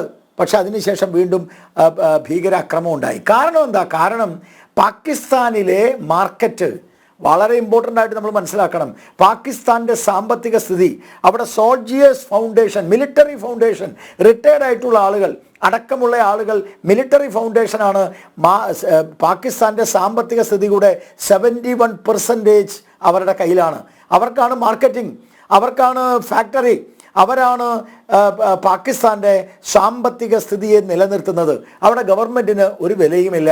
അതുകൊണ്ടാണ് 3 മണിക്ക് DGM ആയിട്ട് ഉള്ള ഡിസ്കഷൻ നടക്കുമ്പോൾ ആ ഡിസ്കഷൻ നടന്ന് 5 മണിക്ക് വെടിനിർത്തുമെന്ന് പാകിസ്ഥാൻ ബന്ധപ്പെട്ട ഗവൺമെൻറ്റുമായി ബന്ധപ്പെട്ട ചർച്ച നടക്കുമ്പോഴും പാകിസ്ഥാൻ ആർമി ഡ്രോൺ അയച്ചുകൊണ്ടേയിരിക്കുക. കാരണം പാകിസ്ഥാൻ ആർമിക്ക് അത് ബാധകമല്ല. പാകിസ്ഥാൻ എന്ന് പറയുന്ന രാജ്യത്തിൻ്റെ 71% സാമ്പത്തിക സ്ഥിതി അല്ലെങ്കിൽ സാമ്പത്തികം കൈകാര്യം ചെയ്യുന്നത് ഈ സോൾജിയേഴ്സ് ഫൗണ്ടേഷനാണ്, മിലിറ്ററി ഫൗണ്ടേഷനാണ്. അവരുടെ ദേശീയത, what is the nationality of Pakistan, the nationalism of Pakistan. What is the nationalism of Pakistan? The nationalism of Pakistan is hatred. India hate. That is a nationalism. ഇന്ത്യക്ക് അതല്ല. പാകിസ്ഥാൻ തിയോളജിയാണ്, ഇന്ത്യക്ക് ഫിലോസഫിയാണ്. അപ്പോൾ ഈ ഇന്ത്യ എന്ന് പറയുന്ന മഹാരാജ്യം ഒരു കാരണവശാലും പാകിസ്ഥാൻ എന്ന് പറയുന്ന ജനതയെയോ അവരുടെ സൈനിക താവളത്തെയോ ഒന്നും ആക്രമിക്കാതെ വളരെ കൃത്യമായി ടെററിസ്റ്റുകളെ മാത്രം ആക്രമിച്ചു. ഇനി എന്തുകൊണ്ടാണ് പാകിസ്ഥാൻ ഈ ടെററിസം നടപ്പാക്കുന്നത്? 65-ൽ 71-ൽ 48-ൽ ഇന്ത്യയുമായി അവർ ചെയ്ത എല്ലാ യുദ്ധങ്ങളും പരാജയപ്പെട്ടു. ഒരു യുദ്ധത്തിൽ പോലും അവർക്ക് ജയിക്കാൻ പറ്റിയില്ല. അങ്ങനെ വന്നപ്പോൾ അവർ തീരുമാനിച്ചു, ഇനിയിപ്പോൾ യുദ്ധം കൊണ്ട് നടക്കില്ല, ചെയ്യാവുന്ന ഏറ്റവും നല്ല എളുപ്പ പണി ഇതാണ്. ഇപ്രാവശ്യം അസീം മുനീർ തീരുമാനിച്ചത് ഇന്ത്യയിൽ ഒരു കലാപം ഉണ്ടാക്കാമെന്നാണ്. ആ കലാപം ഒരു കാരണവശാലും ഉണ്ടാവാതെ ഇന്ത്യയിലെ മുഴുവൻ ജനങ്ങളും ഒറ്റക്കെട്ടായി നിൽക്കുമ്പോഴാണ് രാഹുൽ ഗാന്ധി ചോദിക്കുന്നത്. ഇന്ത്യയിലെ മുഴുവൻ ജനങ്ങളും ഒറ്റക്കെട്ടായി നിന്ന് അടിച്ച് പരത്ത് പാകിസ്ഥാൻ എന്ന് പറയുമ്പോഴാണ് രാഹുൽ ഗാന്ധി ചോദിക്കുന്നത്, എത്ര വിമാനം നഷ്ടപ്പെട്ടു, നിങ്ങൾ ആദ്യം കൊടുത്തില്ലേ? സൈന്യത്തിൻ്റെ മനോവീര്യം തകർക്കാൻ ഒരു തട്ടിക്കൂട്ട് പരിപാടിയാണ് ചെയ്തത്. ഏത് ഖാർഗെ പറയാം, ഒരു തട്ടിക്കൂട്ട് പരിപാടിയാണ്. ഇവിടുത്തെ സൈന്യത്തിൻ്റെ ആൾ ഇപ്പം തന്നെ പറഞ്ഞല്ലോ, 13 വിമാനത്താവളങ്ങളേ ഉള്ളൂ എന്ന് മാത്രമല്ല അവരുടെ ആണവ വാഹിനിയായിട്ടുള്ള അല്ലെങ്കിൽ അവരുടെ ആണവ കേന്ദ്രത്തിൻ്റെ സ്ഥിരാകേന്ദ്രം, ആണവ ശക്തിയാണ് ഞങ്ങളെന്ന് അഹങ്കരിക്കുന്ന പാകിസ്ഥാൻ്റെ ആ ആണവായുധത്തിൻ്റെ സ്ഥിരാകേന്ദ്രത്തിൽ പോയി നമ്മൾ ആക്രമിച്ചു എന്ന് പറയാതെ വരികൾക്കിടയിലൂടെ എല്ലാവർക്കും മനസ്സിലാവുന്ന കാര്യമാണ്. ആ രീതിയിൽ പാകിസ്ഥാനെ നമ്മൾ വിറപ്പിച്ച്, പാകിസ്ഥാനെ നമ്മൾ തകർത്ത്, പാകിസ്ഥാനെ നമ്മൾ ഇല്ലാതാക്കി. അങ്ങനെ പാകിസ്ഥാൻ്റെ കയ്യിൽ ഒന്നുമില്ല. അല്ലാതെ ഒരു കാര്യം പറഞ്ഞാൽ നിർത്തി, ഞാൻ ഇപ്പോൾ വന്നല്ലേ ഉള്ളൂ. പാകിസ്ഥാൻ്റെ കയ്യിൽ ഒന്നുമില്ല.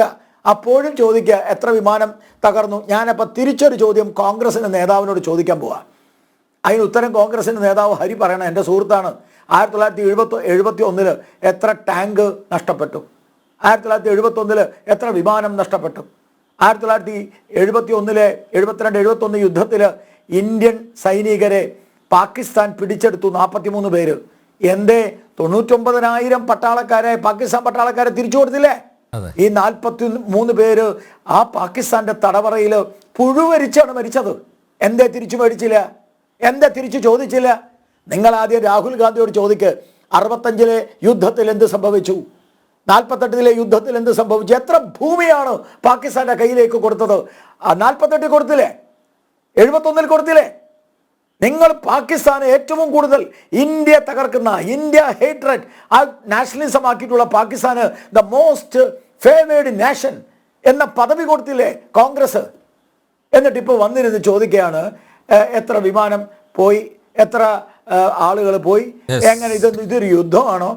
ഇത്രയും കാലം പറഞ്ഞിരുന്നതിൽ നിന്ന് വ്യത്യസ്തമായിട്ട് ഞാൻ ഒരു കാര്യം പറഞ്ഞ് അവസാനിപ്പിക്കാം. കോൺഗ്രസ് എന്ന ഒരൊറ്റ കാര്യം പറഞ്ഞ് അവസാനിപ്പിക്കാം.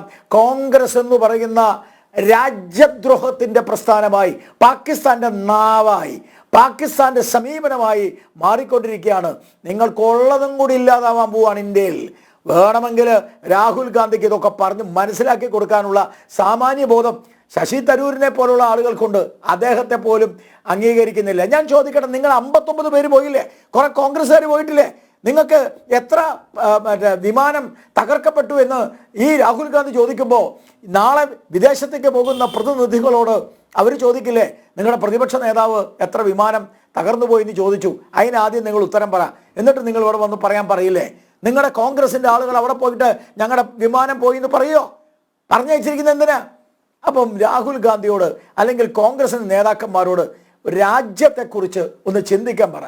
ആർമിയെ ഒന്ന് ബഹുമാനിക്കാൻ പറ. പാകിസ്ഥാന്റെ നാവാവാതെ ഈ ഇന്ത്യക്ക് വേണ്ടി പറയാൻ ഒന്ന് പറയാ.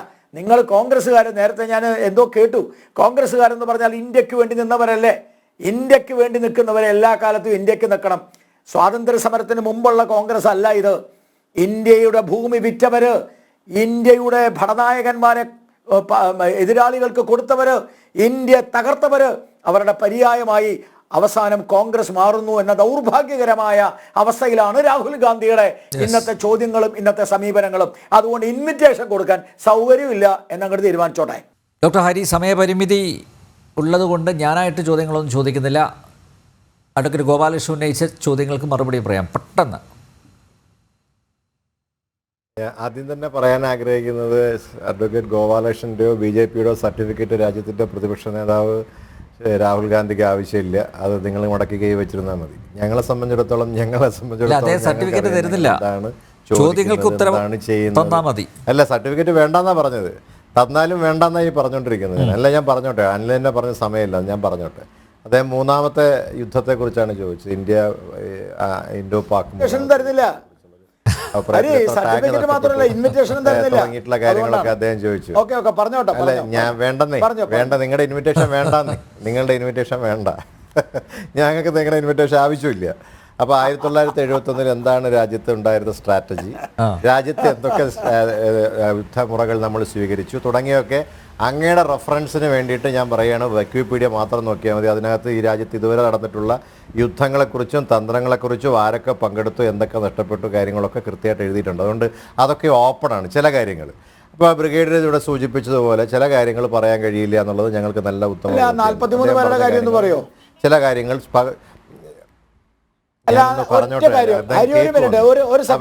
അങ്ങ് ചോദിച്ച ചോദ്യത്തിനാണ് ഞാൻ ഈ മറുപടി പറഞ്ഞുകൊണ്ടിരിക്കുന്നത്. അങ്ങ് പറയണ അല്ല, നമ്മൾ രണ്ടുപേരും കൂടെ ചർച്ച ചെയ്ത് കഴിഞ്ഞാൽ ആളുകൾക്ക് പറഞ്ഞാൽ മനസ്സിലാവില്ല. ഇത്രയും നേരം അങ്ങ് സംസാരിച്ച് നിർത്തിയതല്ല. അപ്പൊ ഞാൻ സംസാരിച്ചോട്ടെ, അങ്ങനെ സമയം കിട്ടും. അതല്ല, അത് അങ്ങ് അല്ല, ഞാൻ വഴങ്ങുന്നില്ല. അങ്ങനെ കേൾക്കൂ, അങ്ങനെ കേൾക്കൂ. അല്ല, ഒരൊറ്റല്ല, അങ്ങ് ചോദിച്ച ചോദ്യത്തിനൊക്കെയാണ് ഞാൻ സൈനികരായ 43 പേരുടെ പേര് പറഞ്ഞാൽ മതി, കാര്യം പറഞ്ഞാൽ മതി. അല്ല, ഞാൻ പറഞ്ഞോട്ടെ, ഞാൻ പറയാൻ അനുവദിക്കുമല്ലോ. നിങ്ങൾ അതിന് ബഹളം വെച്ചിട്ട് വല്ല കാര്യമുണ്ടോ ഡോക്ടർ അഡ്വക്കേറ്റ് ഗോപാലകൃഷ്ണൻ? താങ്കൾ ഇങ്ങനെ ബഹളം വെച്ചിട്ട് വല്ല കാര്യമുണ്ടോ? ഞാൻ പറയുന്ന കേൾക്കൂ. അപ്പോൾ അടിസ്ഥാനപരമായിട്ട് ഈ കാര്യങ്ങളൊക്കെ കൃത്യമായിട്ട് എല്ലാത്തിലും ഉണ്ട്. ഇതുവരെ നടന്നിട്ടുള്ള എല്ലാ യുദ്ധങ്ങളും സംശയം ഉണ്ടെങ്കിൽ ഇപ്പോൾ പരിശോധിക്കാം. ഇപ്പം തന്നെ ഗൂഗിൾ പരിശോധിച്ചാൽ അങ്ങനെയൊക്കെ നോക്കിയാൽ ഞങ്ങളുടെ ഫോൺ ഉണ്ടല്ലോ, നോക്കിയാൽ പരിശോധിച്ച ഡീറ്റെയിൽസ് കിട്ടും. ഒന്നത്. അപ്പോൾ ഞാനിപ്പോൾ പറയാൻ ഉദ്ദേശിക്കുന്നത്, അങ്ങ് പറഞ്ഞിട്ടുള്ള ഈ ബാലിശമായിട്ടുള്ള കാര്യങ്ങൾക്കൊന്നും ഞാൻ ഉത്തരം പറയാൻ, അല്ലെങ്കിൽ ആ ചോദ്യങ്ങൾക്കൊന്നും ഉത്തരം പറയാൻ ഞാൻ ആഗ്രഹിക്കുന്നില്ല. പക്ഷേ മറിച്ച് കുറച്ച് സീരിയസ് ആയിട്ടുള്ള ചില കാര്യങ്ങൾ ഇവിടെ പറഞ്ഞു. നമുക്ക് ഞങ്ങൾ ചോദിച്ച ചോദ്യങ്ങൾ ഞങ്ങളിപ്പോൾ ചോദിച്ചല്ല.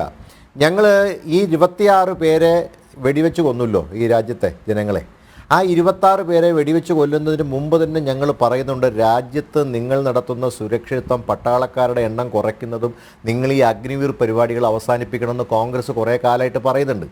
അതായത് ഈ രാജ്യത്ത് ഇതുവരെയുള്ള മുന്നോട്ട് പോയപ്പോൾ ഒരു 10 കൊല്ലമായിട്ടല്ലേ നിങ്ങൾ ഇതിനകത്ത് ഭരിക്കുന്നുള്ളൂ. അതിന് മുമ്പുള്ള രാജ്യം ഭരിച്ചപ്പോഴൊക്കെ രാജ്യത്ത് അന്ന് ആ കാലഘട്ടത്തിൽ ബ്രിഗേഡിയറായിരുന്നുള്ള ആളാണ് അദ്ദേഹമാണ് ഇപ്പോൾ ഇവിടെ ഈ ചർച്ചയിലിരിക്കുന്നത്. അദ്ദേഹത്തിന് അറിയാം എത്രമാത്രം പണമാണ്, എന്തുമാത്രം കാര്യങ്ങളാണ് ഈ സൈന്യത്തിന് വേണ്ടിയിട്ട് കോൺഗ്രസ് പാർട്ടി നേതൃത്വം കൊടുത്തിട്ടുള്ള സർക്കാരുകൾ ചെലവഴിച്ചിട്ടുള്ളത്.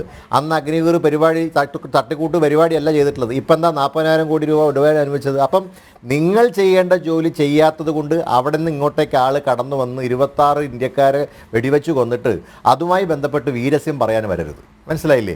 അതിന് വീരസ്യം പറയാൻ വരരുത്. അപ്പൊ ഈ രാജ്യത്ത് എന്തെല്ലാം തരത്തിൽ അന്നൊക്കെ ഈ പരിപാടി, ഈ യുദ്ധം പറയട്ടെ ഇടപെടല്ലേ പറഞ്ഞോട്ടെ. ബോംബെയിലെ കാര്യമാണ് പറഞ്ഞു വരാമത്. ഞാൻ അതിലേക്കാ വരുന്നത്. കേൾക്കു ഗോപാലകൃഷ്ണൻ, നിങ്ങൾ അസഹിഷ്ണുത കാണിക്കല്ലേ? നിങ്ങൾക്ക് അസഹിഷ്ണുത ഉണ്ടായിട്ട് കാര്യമില്ല. ഇത് കേൾക്കുമ്പോൾ നിങ്ങൾക്ക് അസഹിഷ്ണുത ഉണ്ടാവും. അതിന് ഒരു കാര്യമില്ല. ഞാൻ പറയണത് നിങ്ങൾ കേൾക്ക്. ഞാൻ ബോംബെയിലേക്കാ വരുന്നത്. ആ ബോംബെയിലേക്ക് വന്നപ്പോ അന്ന് ബോംബെ അറ്റാക്കാണ്. അല്ല ഗോപാലകൃഷ്ണന് പണ്ടേയുള്ള ബാക്കിയുള്ള ഉത്തരം പറയുമ്പോൾ അതിന്റെ മണ്ടേ കയറി ഉത്തരം സംസാരിക്കാൻ ശരിയായിട്ടുള്ള രീതി അതൊക്കെ നിങ്ങൾ ഈ പിള്ളേരുടെ കൂടെ അപ്പൊ ഞാൻ പറയണായിട്ട് അല്ലല്ല അത് ശരിയല്ല. ആ രീതി ശരിയല്ല. ഞാൻ പറയുന്നത് നിങ്ങൾ അതിലേക്കാണ് ഞാൻ വരാൻ പോകുന്നത്. നിങ്ങൾ അങ്ങനെ ഒരു ഡിബേറ്റ് ആണെന്നുണ്ടെങ്കിൽ നിങ്ങൾ വേറെ CPM-ന്റെ ആളുകളോട് സംസാരിക്കും, എന്നോട് സംസാരിക്കുന്നത്. അപ്പം ഞാൻ ഈ പറയുന്നത് നിങ്ങൾ കേൾക്കാൻ നിങ്ങൾ ബാധ്യസ്ഥരാണ്. കാരണം നിങ്ങൾ അത്തരത്തിലുള്ള ആരോപണം ഇവിടെ ചോദിച്ചിട്ടായിരിക്കുന്നു. അപ്പോൾ അതുകൊണ്ട് തന്നെ ബോംബെയിലും അങ്ങനെയുള്ള ആക്രമണം നടന്നപ്പോൾ അതിൻ്റെ പിറ്റേന്ന് രാഷ്ട്രീയപരമായിട്ട് ചോദ്യം ചോദിച്ച ആളുകളാണ് നിങ്ങൾ. അപ്പോൾ അത്തരത്തിലും അങ്ങനെ ഈ രാജ്യം ആദ്യമായിട്ടൊന്നുമല്ല ഒരു യുദ്ധം നേരിടുന്നത്. ഒരുപാട് യുദ്ധങ്ങൾ ഈ രാജ്യം നേടിയിട്ടുണ്ട്. ആ രാജ്യത്ത് ഒരുപാട് ആ തരത്തിലൊക്കെ പാകിസ്ഥാനം ഒടിച്ചു മടക്കി കൈ കൊടുത്തിട്ടുള്ള രാജ്യമാണ്. ലാഹോറിനകത്ത് പോയിട്ട് അവിടെ നിന്ന് അവർ കയ്യും കാലും പിടിച്ചിട്ട് തിരിച്ചു വന്ന രാജ്യമാണ് നമ്മുടേത്. അതുകൊണ്ട് ആ ചരിത്രമൊന്നും നിങ്ങൾ എന്നെ പഠിപ്പിക്കരുത്.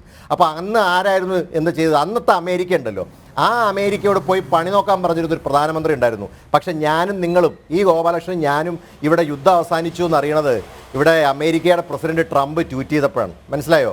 അതാണ് ഗതികേട് എന്ന് പറഞ്ഞൊരു സാധനം. നിങ്ങൾ അതുകൂടെ മനസ്സിലാക്കണം. ആ രാഷ്ട്രീയ ഞങ്ങളെ സഭയിലുള്ള ആളുകൾക്ക് പെട്ടെന്ന് തിരിച്ചറിയാൻ സാധിക്കും.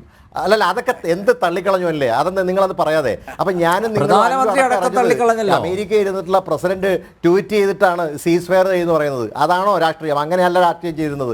അങ്ങനെയല്ല ഇന്ത്യ മുൻ പ്രതികരിച്ചിരുന്നത്.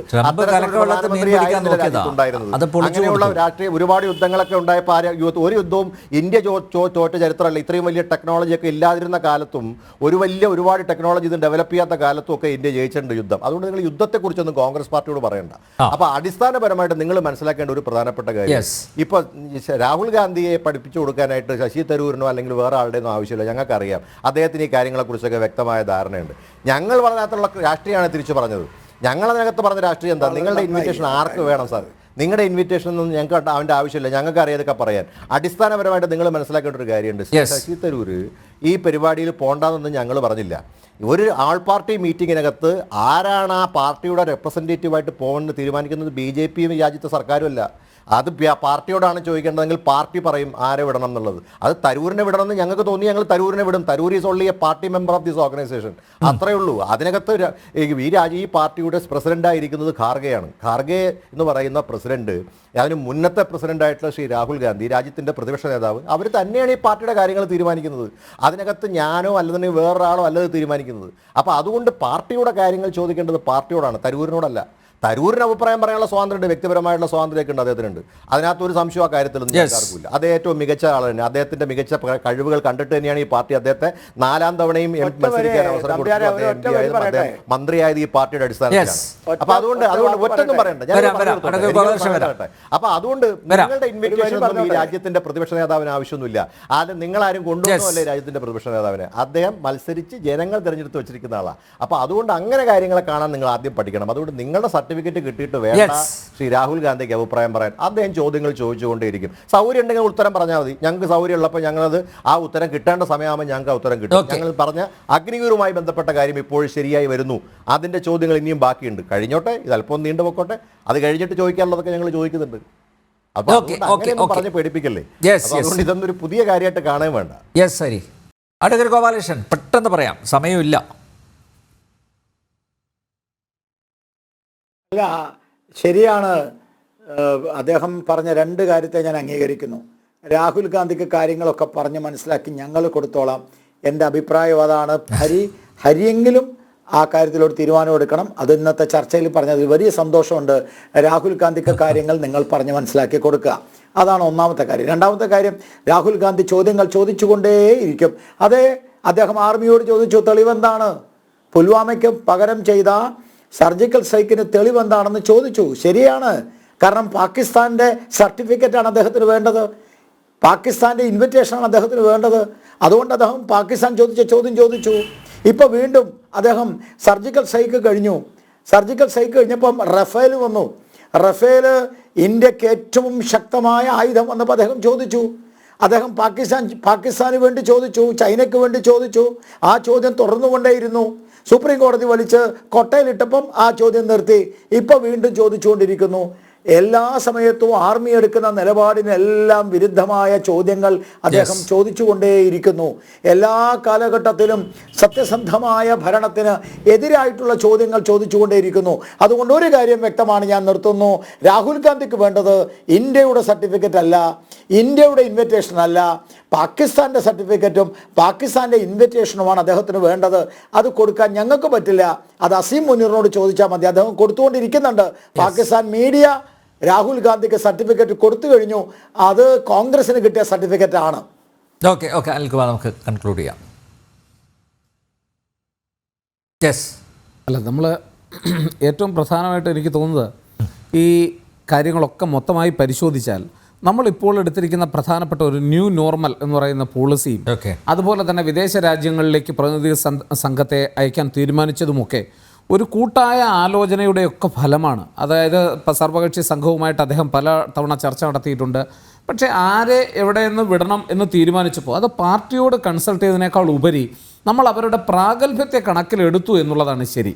അതൊരു പക്ഷേ പാർട്ടിയോട് കൺസൾട്ട് ചെയ്തിട്ടാവണം, ആ പാർട്ടിയുടെ തീരുമാനം അനുസരിച്ചേ പോകാവൂ എന്ന പാർട്ടികൾക്ക് ധാരണയുണ്ടെങ്കിൽ, അങ്ങനെയാണെങ്കിൽ അവർക്ക് തീർച്ചയായിട്ടും പ്രകടിപ്പിക്കാം എന്നുള്ളതാണ്. പക്ഷേ ഏതാണ് ശരി എന്ന് കുറച്ചുകൂടി കഴിയുമ്പോൾ കാലം വിലയിരുത്തും. കാരണം ഇത്തരം കാര്യങ്ങളിൽ പ്രാഗൽഭ്യമാണ് പ്രാധാന്യം. രാഷ്ട്രീയത്തെക്കാൾ ഉപരി നമ്മൾ ഒരുപക്ഷെ ഞാൻ കാണുന്നില്ല ശശി തരൂരിനെ ഇതിലേക്ക് ഇൻവൈറ്റ് ചെയ്തത് അദ്ദേഹം നാളെ BJP-യിലേക്ക് വരുമെന്നുള്ള BJP-യുടെ പ്രതീക്ഷ കൊണ്ടാണ് BJP ശശി തരൂരിന് ആ സ്ഥാനം കൊടുത്തതെന്ന് ഞാൻ കരുതുന്നില്ല. കാരണം അദ്ദേഹം ആ കമ്മിറ്റിയിലേക്ക് കയറി ഉടനെ തന്നെ, അല്ലെങ്കിൽ ഇൻവൈറ്റ് ചെയ്തുകൊണ്ട് ക്ഷണം കിട്ടിയ ഉടനെ അത് അംഗീകരിച്ചുകൊണ്ട് അദ്ദേഹം പറഞ്ഞു, പത്രക്കാർ ചോദിച്ചു ഇത് BJP-യിലേക്കുള്ളൊരു എൻട്രൻസ് ആണോ എന്ന്. അദ്ദേഹം വളരെ വ്യക്തമായിട്ട് പറഞ്ഞു, ഞാൻ BJP-കാരനല്ല, BJP-യിലേക്ക് പോകുന്നുമില്ല, നിങ്ങൾ അങ്ങനെ കരുതുകയും വേണ്ട. വളരെ വ്യക്തമായിട്ട് പറഞ്ഞുകൊണ്ടാണ് പറഞ്ഞത്. അപ്പോൾ അതുകൊണ്ട് രാഷ്ട്രീയത്തെ മാറ്റിവെച്ച് നമ്മുടെ രാജ്യത്തിൻ്റെ സോഫ്റ്റ് പവർ എന്ന് പറഞ്ഞാൽ സൈനിക ബലം മാത്രമല്ല, സൈനികേതര ശക്തി എത്രമാത്രം നമുക്ക് ലോകരാജ്യങ്ങളെ ഇക്കാര്യത്തിൽ അവരുടെ അഭിപ്രായ രൂപീകരണത്തിൽ സ്വാധീനിക്കാൻ കഴിയുമെന്നുള്ള വലിയൊരു യജ്ഞമാണ്. ആ യജ്ഞത്തിലാണ് നമ്മൾ പങ്കാളികളാകുന്നത്. അത് ഒത്തൊരുമിച്ച് ചെയ്യുവാനുള്ള ഒരു കർത്തവ്യം എല്ലാ രാഷ്ട്രീയ പാർട്ടികളിലും ഒരു ജനാധിപത്യ രാജ്യമെന്ന നിലയിൽ നിക്ഷിപ്തമാണ്. അത് നമ്മൾ ഭംഗിയായി നിർവഹിക്കുന്നതിലൂടെ നമ്മുടെ രാഷ്ട്രത്തിൻ്റെ പുരോഗതി ഉണ്ടാകുമെന്നുള്ള കാര്യത്തിൽ ഉറച്ചു വിശ്വസിക്കാം നമുക്ക്. ഓക്കെ, നമ്മുടെ പ്രധാനമന്ത്രി ഇന്ന് പറഞ്ഞത് ആവർത്തിക്കുന്നു, ഇത് പുതിയ ഭാരതമാണ്, ഭീകരതയ്ക്ക് മാപ്പില്ല. ജന ഡിബേറ്റ് ഇവിടെ പൂർണ്ണമാകുന്നു. ചർച്ചയിൽ പങ്കെടുത്ത എല്ലാ അതിഥികൾക്കും നന്ദിയൊപ്പം പ്രേക്ഷകർക്കും.